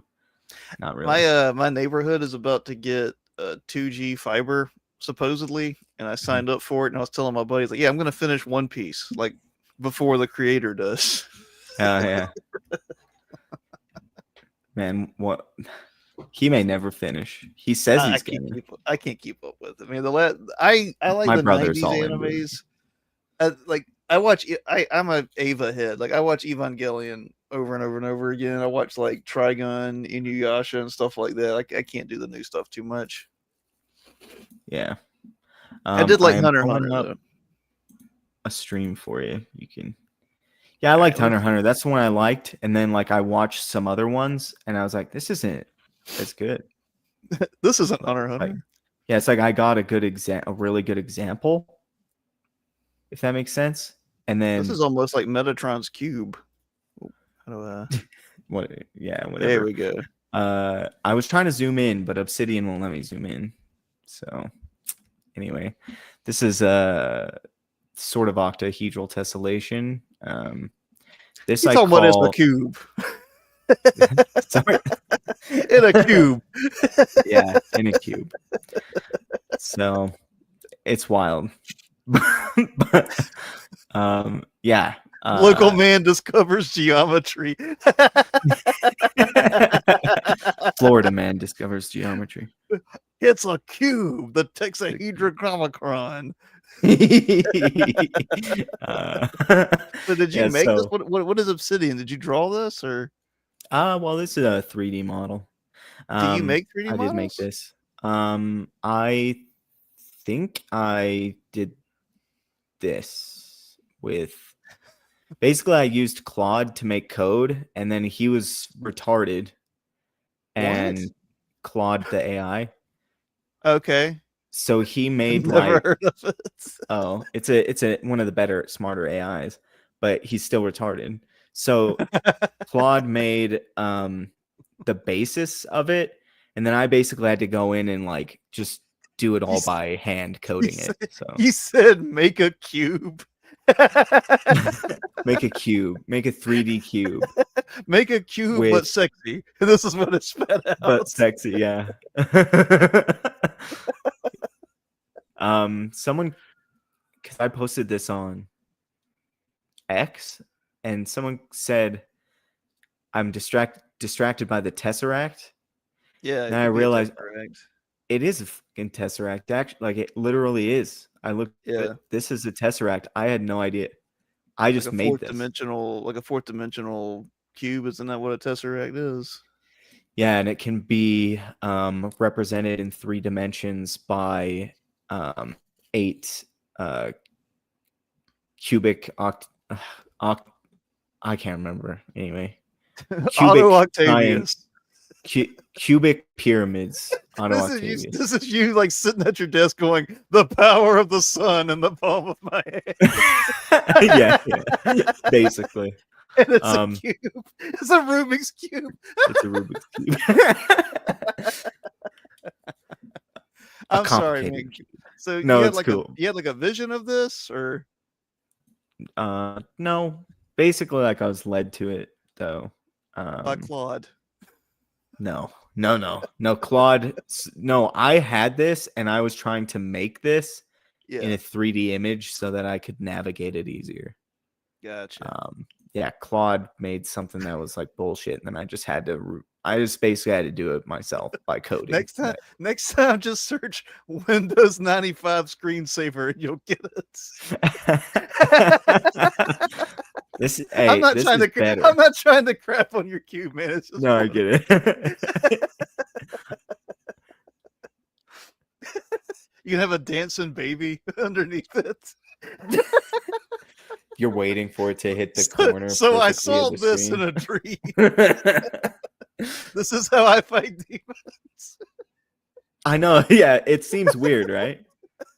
But like it makes 100% sense when you kind of get it. So an octahedron, like I said, it's 8 triangles in a 3D shape. So it's 2 square pyramids with the square parts attached to each other, basically. So it's like a D8 if you play role-playing games. It's a D8. So what that has, though, is 6 corners. And we'll have each of those be represented by a character. And each of those characters will have 2 character cores and different combinations of truths and lies that will completely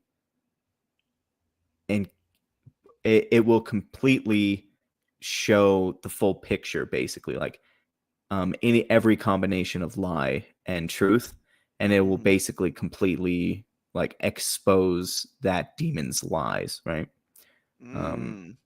so it's very mathy. Do you have an example of you doing this with a character, like a diagram? Well, um, like I'm not sure exactly what you mean of an Like, example of me doing. did you like write this out, like draw this diagram and write out the truths and lies of a character? Um, I've done it. It's hard to do it on right now. Um, I have a lot of written stuff, like I do on physical, like paper, Mhm. but basically, like it's like the easiest way. So, like I said, it's 6 different characters, right? Yeah. So each character will basically be set up like this, right? So this is actually false. This I wasn't quite doing it right. I don't use Obsidian anymore. I'm out of it. But I just knew in my Obsidian I had that 3D shape ready. These are wrong. Like what these will all end up being are different than what they're lined up in this diagram. But basically, like, so you have one fear, and so for Roy Beckwith in the Cursed Continent, there are 35 characters. That is this shape you see. Mhm. Each of these vertices, these points that, these like the corner, the thing in the middle, these are all characters. There's 35 of them. And they all have a fear of loss, a hope for love, a fear of betrayal, and a hope for trust. And then they have different combinations of truth and lie. And so they all start with 2 right and 2 wrong. And then some of them, obviously, villains will double down. And because basically what happens is everyone at a certain point realizes, wait a sec, like I'm holding 2 different ideas that don't align with each other and contradict each other, which you could see a lot with like a certain political faction in the United States. Um, so they will eventually realize these don't line up, and now they have to make them line up. So what you're either going to do is you're going to find the truth and replace the lies with truth, and then everything lines up, or you're going to find like what you believe that's right. You're going to think it's wrong or want it to be wrong. You're going to replace those truths with lies. Now you have all lies, but at least they line up. So that would be like Satan coming out, you could say. Yeah, like a dialectic. Like a dialectic. I don't know. Yeah, you're trying to resolve two opposing ideas. You're trying to synthesize them. Yeah. And so if they're opposing, then one of them has to change, right? And Yeah, so well, in the traditional sense, the idea was that they would both transmute into a greater truth. But usually it's just one of them gets beaten and replaced by the other one. right. Yeah. But yeah, so that's basically how it is. So there are 6 different ways that you can combine 2 lies and 2 truths.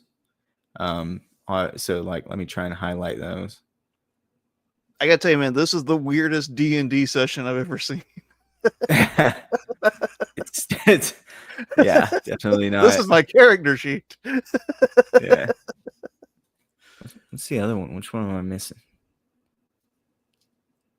I'm missing one. Oh, the one I'm missing would be lie, truth, which is down here. So yeah. All right, so walk me through it. So if you, I wish I had an octahedron. I could look up the octahedron, but okay, well I could show you in this. So like octahedron, oh crazy. Octahedron would be like, you see this point here in the center of that upper cube, Yeah. and then the point here in the center of the bottom cube. Uh-huh. So connect those to the corners of this square and then to each other.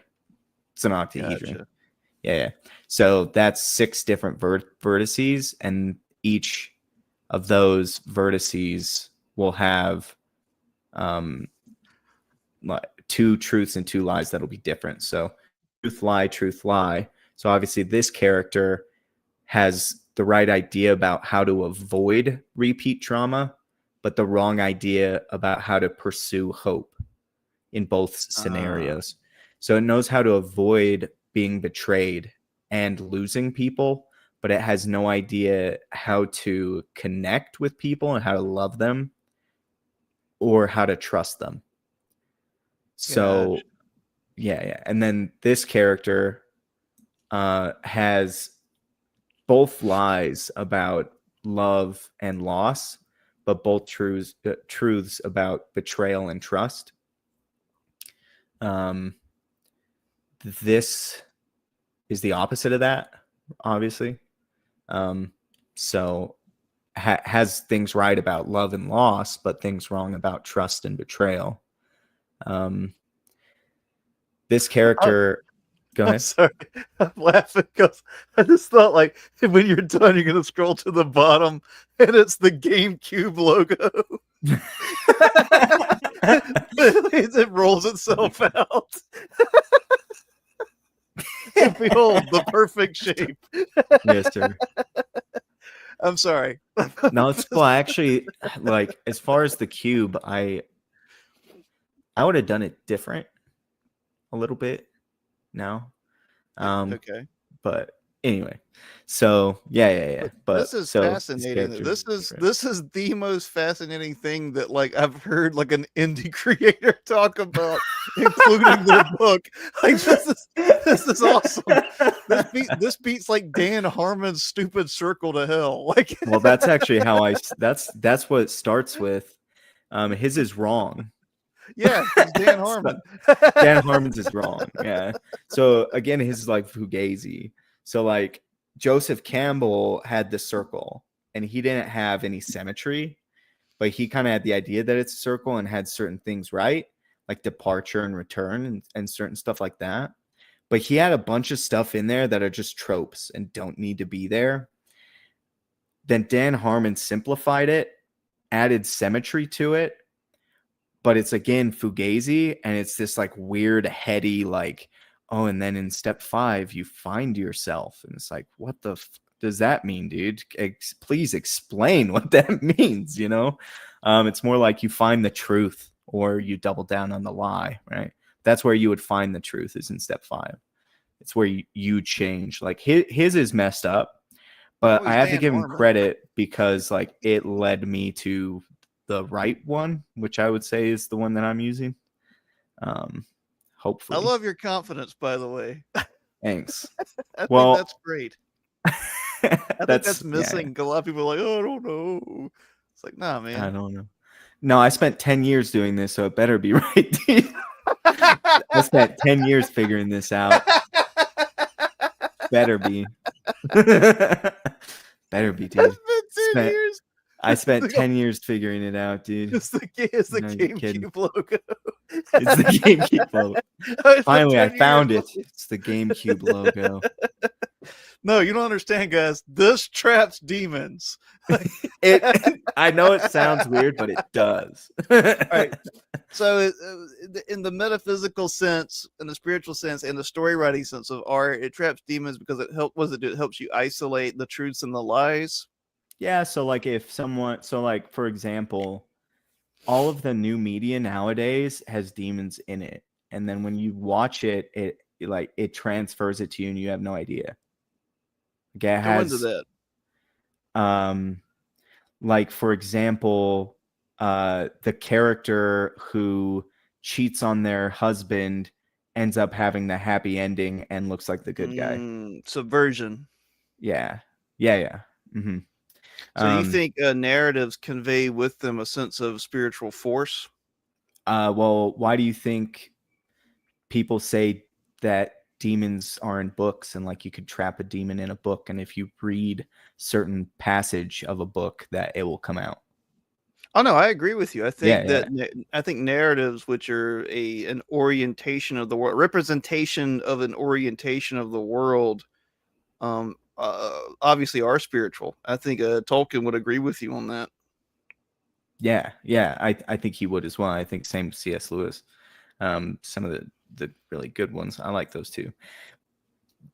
Yeah, so it it literally like will it will trap a it'll trap a, I believe that like if you present it properly and you write it well and engaging, then it will literally trap a demon that exists in somebody, and it will trap them and extract it.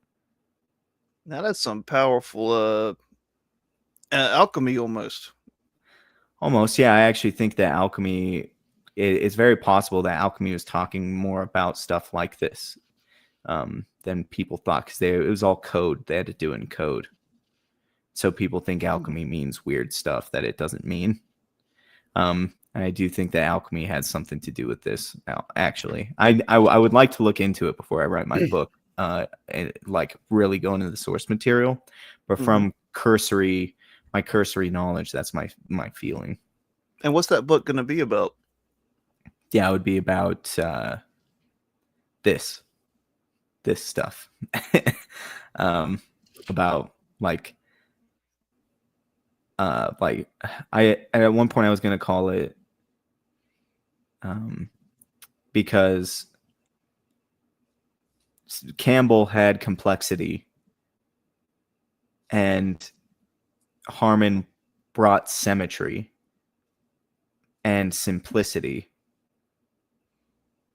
but I made it into complex symmetry.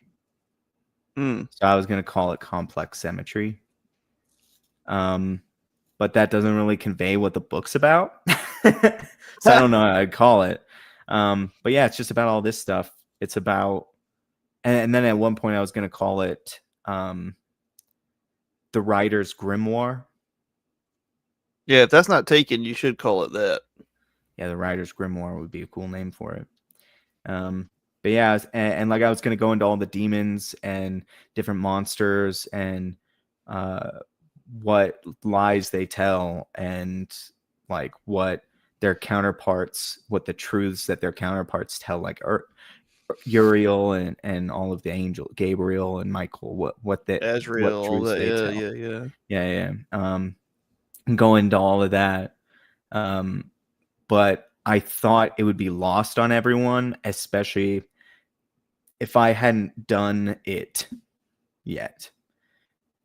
So that's what Roy Beckwith is doing it.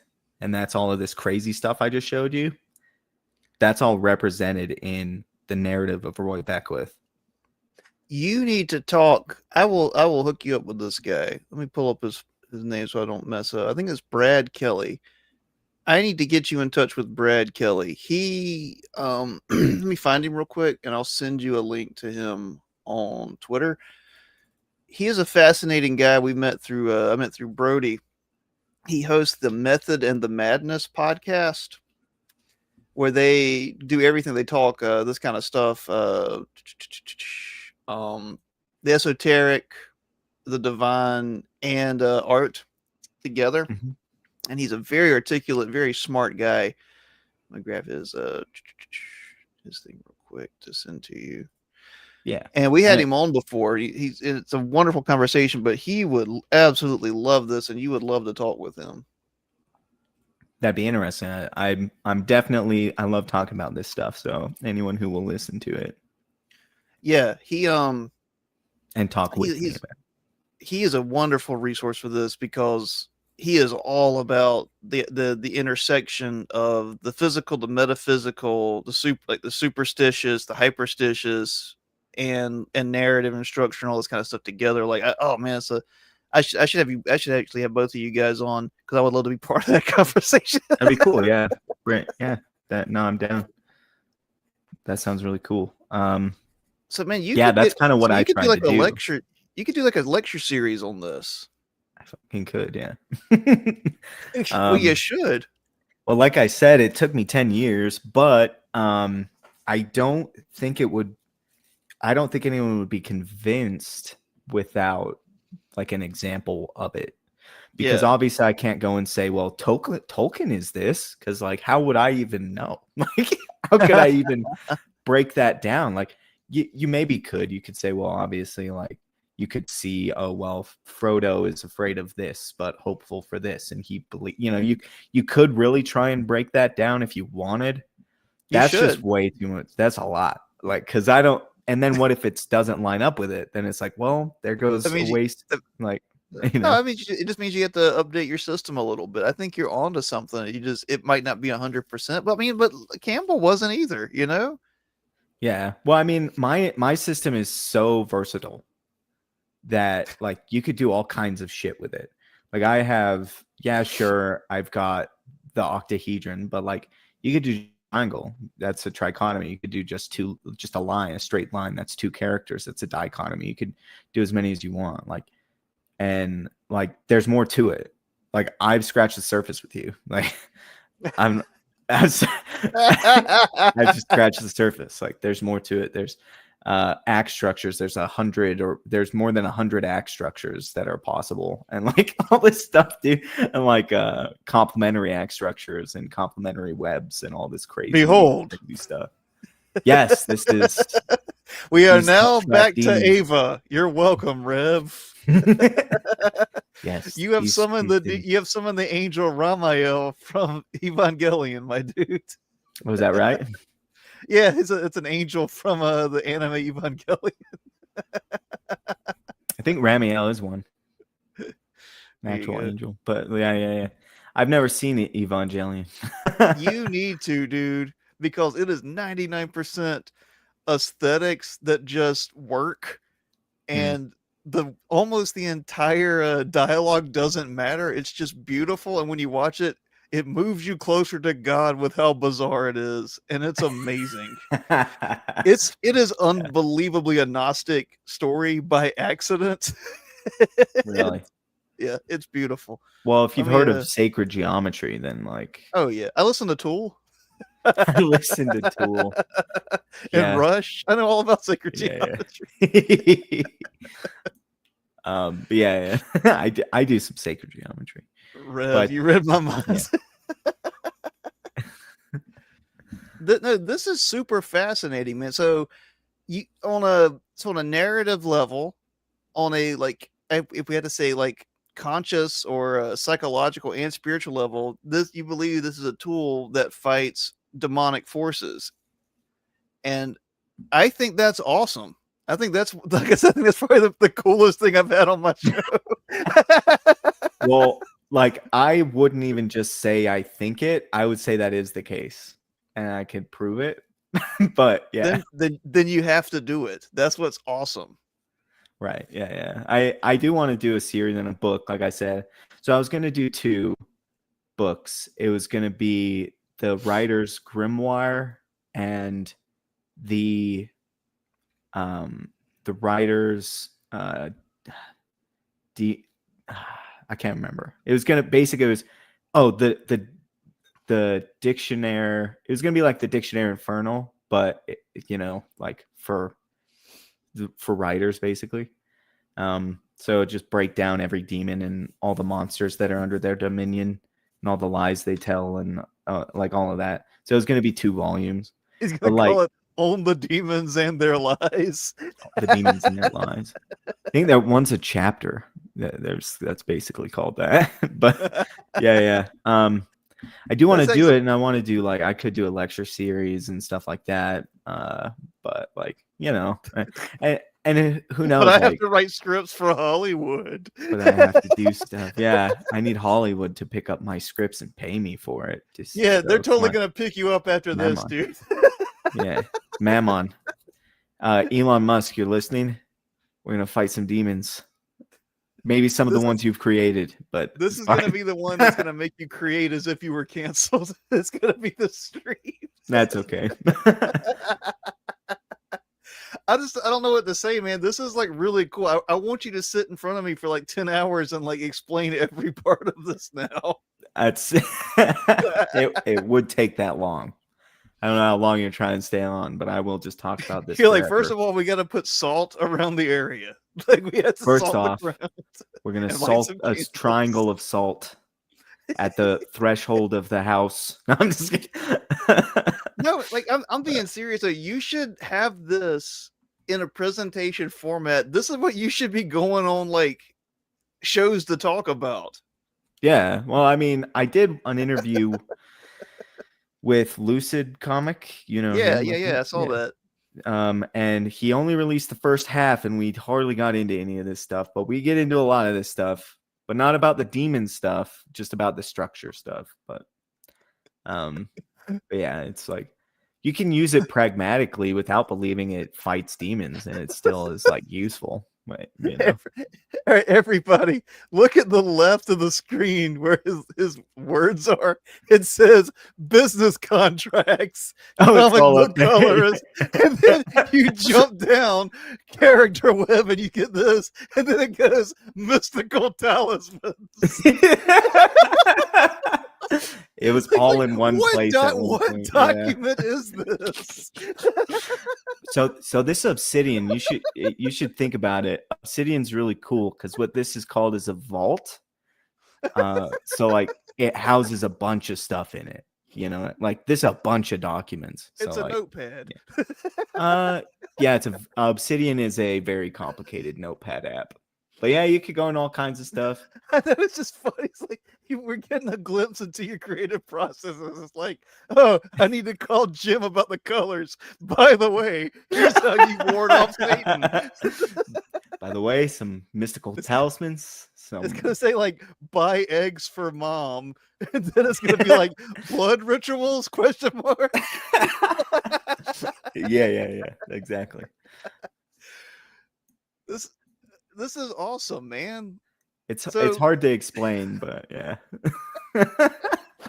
So I'm trying to help articulate it. So do you think that through this idea of maybe proper ordering and harmony of the world is detestable to demonic spirits who wish to subvert and deconstruct everything? Yeah, that's a very good way of putting it. Yeah. So basically, like it shows you all of the lies and all of the past that they lead people down within a narrative. So the reason why this is a tesseract, and I didn't even know, is it's over 4-dimensional space. So it's over time. Yeah. So you don't just see like people and them acting in the world. You see what the fruits of their worldview is. And that in effect fights the demons. So yeah. Like, so you have a sword, a shield, and a torch. What a sword is it cuts. So you have 2 types of swords. I haven't differentiated them by name, but one of them is a character with a positive arc. So we see the demonic influence over them, the path that leads them down, and then we see them gain the truth, virtue, and then we see the path that leads them down. The other type of sword is the opposite. So we see them with virtue, we see them take on the demonic force and see them go down a negative path because of it. And then a shield, like I said, is basically like Superman or Christ, where they start out good, they're confronted by worldly traumas, and they stay steadfast in their beliefs. And then a torch shows you someone who's negative and stays negative, and you just see the hell that leads to. And that's a torch. It's shining a light on them, and it burns them, metaphorically. But yeah, so those are the types. But this is more like complicated, this thing you're looking at, because it's now, how do we make that harmonious across 35 characters or however many characters, you know? And this is how, but like to dumb that down, like, so it doesn't seem so complex, because you're like, you have 35 characters in your, it's like, yeah, I do, but we only deal with 9 at a time. So this is what one step of the 8-step arc looks like. It's dealing with 9 characters. And this pivot point here is Roy Beckwith. It's the main character, right? He's in all 8 steps. And so this up here has 8 of these. And we move through them. So some characters will cycle out. Some will come back, right? So, some are there for 2 steps in a row and then are gone. Some are there for 2 steps in a row and then leave and then come back for 2 more steps in a row. Like it's all this kind of like math stuff that the geometry dictates. But then obviously it has to make sense. You know, you can't just say, well, the structure told me to do it. It's like, yeah, but it still has to make sense within the plot, right? But then, yeah, so all of the octahedrons within this shape all have all 6 of the different character cores that I was talking about with the combinations of lies and truths. So it's complicated, but like, yeah, it's harmonious as shit. If that's a term. Harmonious as shit. Yeah, you're gonna find that in like a philosophy book. Yeah, well, it's harmonious as shit, so prove me wrong. Yeah.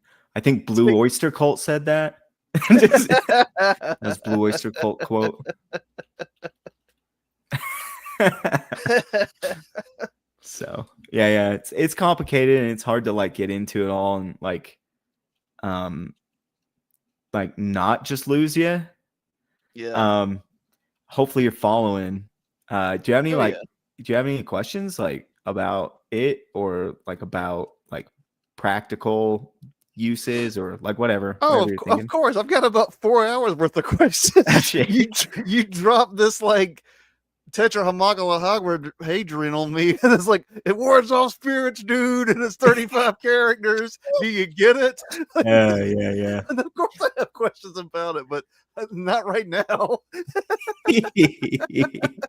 They're all too complicated, and there's too many. But I would love to see I would just love to see you do a breakdown of this process, man, with the character. Like if you could get the image and show, like I would like have you like write the character on one of the nodes, their lie, and then like just show in real time how it works, like what's going through your brain. I think people would love that, dude. Yeah, maybe though. The problem with that is spoilers. Okay, right. Well, then just make up a character from a different story. Maybe. Oh yeah, maybe. But like, so for example, obviously, if each of these is a step, right? Then that means that the corner here, this corner here that was big now, that's going to go away. Okay. Like they're only going to be in one step. Same with the center of each of these. So like if you know who is assigned this corner, then you know who dies at the end of the first 8 issues.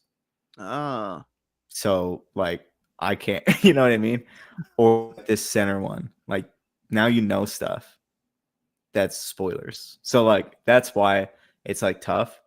I did want to do series called Melman and the Mystical Paintbrush, where the Harold and the Purple Crayon, but satanic. Yeah, a little bit. The devil's in it, but anyway, so like Melman is a mallard, and he gets a paintbrush. So he's basically given a vision of a magical tree in the forest, and he's a painter, and he's like dealing with these deadlines he can't hit. And he's stressed as shit trying to get it done at this art gallery. And this girl at the art gallery, her name's Melzy, and she's like stressing him out and he needs to get this done. And he has this vision in a dream of a magic tree in the forest, and has a dream of himself taking and making a paintbrush out of it. And so he goes and does that, and the paintbrush comes to life and starts helping him get all of his paintings done on time. But then, so he goes and delivers them, and they're like all amazing. And the Melzy is all excited. She gets them all put up. He goes home and he's like cleaning up, and he accidentally steps on one of the paintings, and his foot goes into the painting. Oh man, he's Mario 64 in this. So exactly. And so he like figures out what's going on, that this magical paintbrush has done this. And he goes, oh shit, there's like 50 paintings at the art gallery. And he runs back, and Melzy's now missing. Right. So like that's the opening. So like that's first issue shit. Or like first half of the first issue shit. So the idea is, like I said, God and the devil are both on different sides of a wall with a painting in the middle. And they're both affecting it. And Melman, there's a lot of lore, but like I thought it'd be interesting to do this one for free for everyone. Yeah.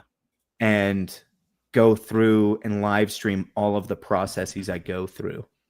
Yeah, you should do that. You should absolutely do that, because what you'll find, man, is when you do it once, like you'll probably have to do it like 20 times and break it into pieces and pieces over and over again to get people to like really get it. And like you should do that. This is a really cool idea, and you should apply this process to other works and narratives and see if it does fit, and then make adjustments properly. And I guarantee you'll find like an order and a harmony to it. Like I guarantee you it'll work. Yeah, like breaking down other stuff into this. Yeah, you've got a whole thing here, man. You spent 10 years on it. You should be like utilizing it, not in a cynical give me money type way, but in a cool way, like share with the world. Yeah, and that's like the point of like doing Roy Beckwith. And then like eventually, yeah, I do want to do, I thought about doing a lecture series. I thought about trying to get on a TED Talk, but they wouldn't let me. Yeah, they still have those? Yeah, they do. I thought Wild, Sam huh? Hyde like ended them. A lot of people will still like pop off from doing one. Like you won't even know that that's where they started, but they started there and then they got into other stuff from there, and like podcasts and bigger stuff. But it's like, I don't know. This is some wild shit. It would take 10 hours to explain it. Took 10 years to figure out. So yeah, but hopefully take 10 hours at least to explain everything. Rev said the divine geometry of storytelling. And that sounds like a cool name too. You could do that as the subtitle, so it'd be the writer's grimoire, the divine geometry of storytelling as a subtitle. Everybody's gonna be like, this man can come up with a Hecatron, but he can't fix his Wi-Fi. Oh no. Yeah. Darn. It just gets really hot and cold. It tessellates. Like, what am I supposed to do, man? Our wires get up every tessellation. Which, by the way, that word is in the book of Enoch, by the way. Oh goodness. Yeah. The tessellation word. Yeah. Like right after I figured, because I was figuring out what it was called. It's like, what is this called? And it was like, oh, I did a lot of research, and it's an octahedral tessellation. And then like a few days later, I was reading the book of Enoch, and I was like, oh, there's that word that I just learned 3 days ago. Interesting.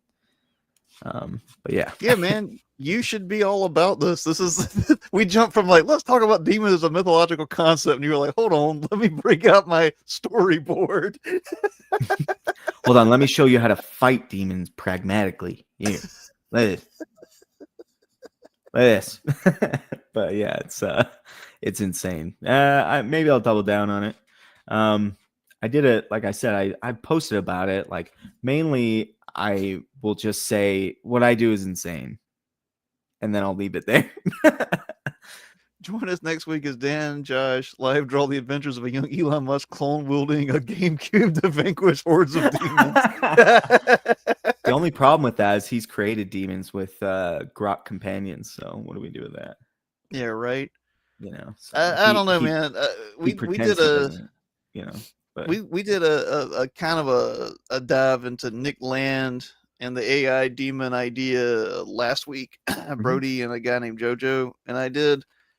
And I get that idea. And again, that guy kind of goes back to that Enochian idea. And I don't know. I don't know what to make of that kind of stuff. I mean, AI isn't intelligent. First of all, it's basically just regurgitating all the crap we've put into it for forever. And it's getting stupider. Yeah, and it's just a worse. It just seems like a worse search engine. Like Google used to be better. Yeah, interesting. I think basically what AI does as far as demons do is like, yeah, AI can be a demon, but it can be an angel, but it's just like in the way that a story can house either. So it's the same thing. Yeah, Um, but I don't think like AI is going to become a demon incarnate that's prophesied by the Book of Enoch or some, because I don't, yeah, like we've talked about, I don't really believe in the Book of Enoch. I think that yeah, it's like it was fan fiction basically, and that's like what that's my opinion. I don't think that demons are trying to become incarnate. I think that they're just trying to control us and make us do bad things. It's like we're all, like I said, it's the painting idea. yeah, He's trying to make the painting uglier and God's trying to make it prettier. And that's yeah. basically the idea. That's that like Tolkien idea of Melkor in the song. Yeah, you'll have to explain that.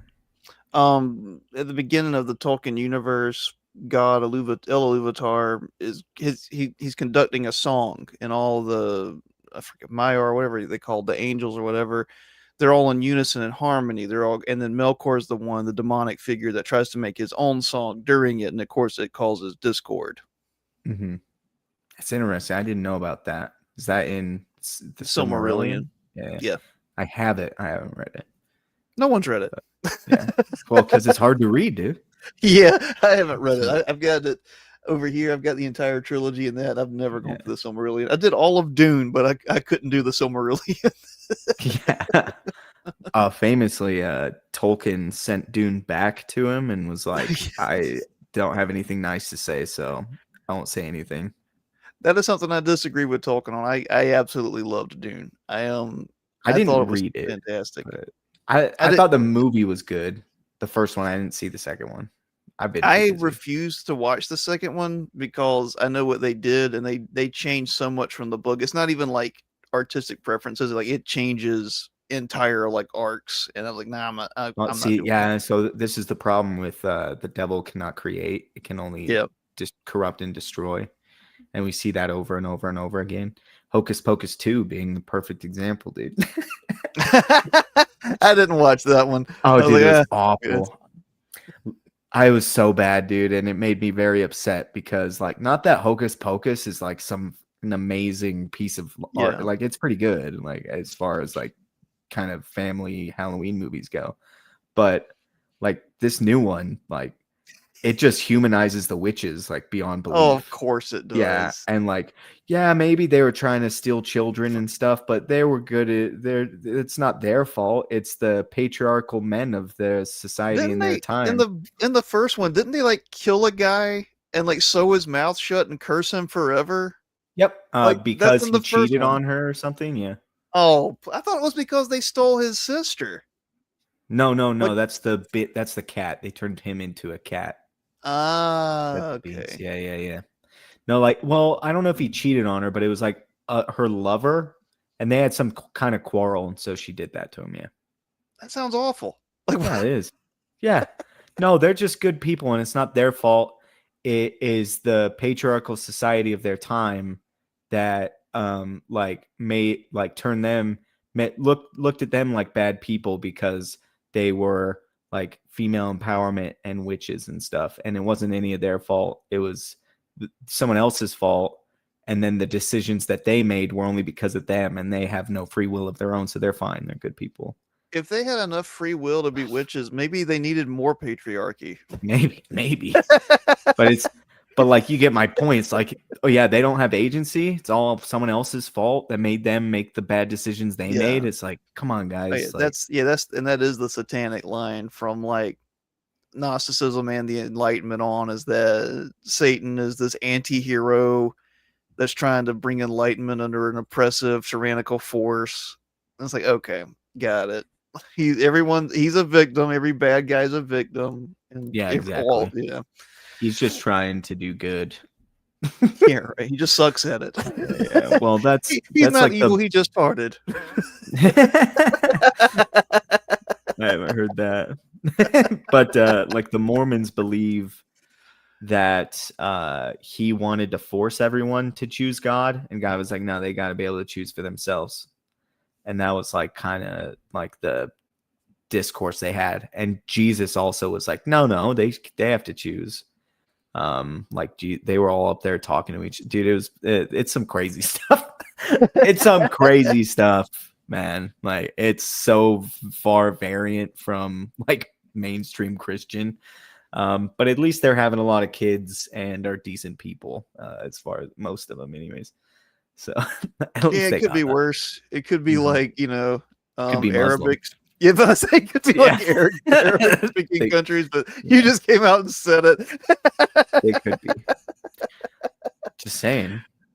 I mean, I'm sure there are some fine Muslim people, but if you follow the doctrine, it's awful. Like, yeah, come on. it's not going to be a good time for the West coming up if things don't change drastically and quickly. It's like not a good time for their own people, even. So that's one of my favorite jokes I ever saw. Someone said something. Oh, it was somebody posted something in Spanish, and someone was like, "Hey, can you translate this to French?" And they put it in Arabic. They were like, "Oh yeah, here you go." Oh, that's too good. Yeah, French Canadian as well is now Arabic as well. So. Well, Nick, with that, I gotta run in. I gotta like take care of the kids and stuff. But man, I've enjoyed having you on, and like we gotta do this again. I sent your info and part of this to Brad Kelly at Method and Madness podcast, and I'll send you his stuff. I'll send you his podcast link again. If you can, I'll try to get him to reach out to you, or you can just reach out to him yourself. Like he's a cool guy. I would highly recommend that you get up with him. I'll send you a link to his book, House of Sleep, as well. But let me pimp your book one time before we get one more time. Oh yeah, I forget that I have that. Yeah, because you're not a shill. Yeah, I'm 100%. I'm telling a story I want to tell, not just trying to sell a product. But I'm just. But there's a lot. There's a lot of people, man. Am I about to get attacked? No, I don't care. No, not by you, but by there are people out there who, if you crap on Ripa or say anything that's slightly not positive about Ripa, there's a whole group of people who will jump on you. I'm gonna say this, like I'm not, because I've said it before, like we stay out of stuff. Like we're friends with people in Comicsgate, people who are anti-Comicsgate. I don't care. To me, that's like being back in high school where people didn't like each other. It doesn't matter to me. I had nothing against Ripaverse until like ISOM 1 came out. I had nothing against Ripaverse until their first installment. Exactly. Well, I didn't really follow Eric Jalak. I knew he was like a libertarian guy or whatever that like talked on the Blaze, and I was like, how is he and Oren McIntyre on the same channel? It doesn't make sense. But I know you're trying to go, but he basically like made an audience out of shitting on Disney, like Marvel and DC, and then was like, how do I monetize this audience that I've accrued? I'll make a comic book, even if it sucks. So yeah, it's all greed. But I was going to buy it until I saw the price. I was like, I'm not paying $35 for this. I wouldn't pay $35 for like the first volume of Sin City. Like, I guess it all depends on the page count. Yeah, do you know what it is? Probably like, like 48. It's like 48 pages, maybe 60. Pages? What is ISO normal? Maybe 64. Actually, it might be big. How many pages is ISO 1? Let's see if Google even knows what this is. Oh, 96. Still not worth it. That's actually, I mean, probably for the quality, but that's actually not bad for the page to page ratio if it's really quality. I don't know, man. We sell 200-page books for like $25. Dang. Yeah, no, I just like, so that's actually, maybe I need to work on my pricing, but basically You're doing good. I just took what other people were doing and said, well, I'll just divide theirs by the amount of pages and then multiply that by the amount of pages I have. So I plugged in every campaign to my dodecahedrogram and it gave me this answer. Yeah, exactly. I didn't decide my pricing. God decided my pricing. I'm just kidding. Obviously, I'm kidding, guys. It's gonna be. Have you seen the movie Pi by Aronofsky? The Life of Pi? No, just it's called Pi Pi. It's a by black and Darren white film by Aronofsky? Darren Aronofsky. No. This guy figures out like the secret mathematical formula of the world, and like these crazy Jewish rabbis come after him because they think he's found the name of God, and these like Wall Street guys come after him because he can predict the market, and it's like it has something to do with pi. Like that's what your dodecahedron is gonna be. Yeah, that's wild. I don't know about that. You should watch Pi like this weekend, man. Like it's a fantastic film. Yeah, and then I'll be all prepared for. Yeah, you'll be when they're coming paranoid. after me, dude. Yeah. But no, like I find I wasn't on board. Like I was like I would laugh at it, but I'm not really on board with like I've got friends who do it, the detracting of the Rippaverse. Like I'm just tired of hearing about Eric July. He's not interesting to me. Mhm. I got nothing against the guy. I think his books suck, but I don't hate him, and like I just don't. You know what? It's just like I don't want to hear about this thing that I don't care about. Yeah, I mean, like I agree, but like I just think that he didn't understand branding.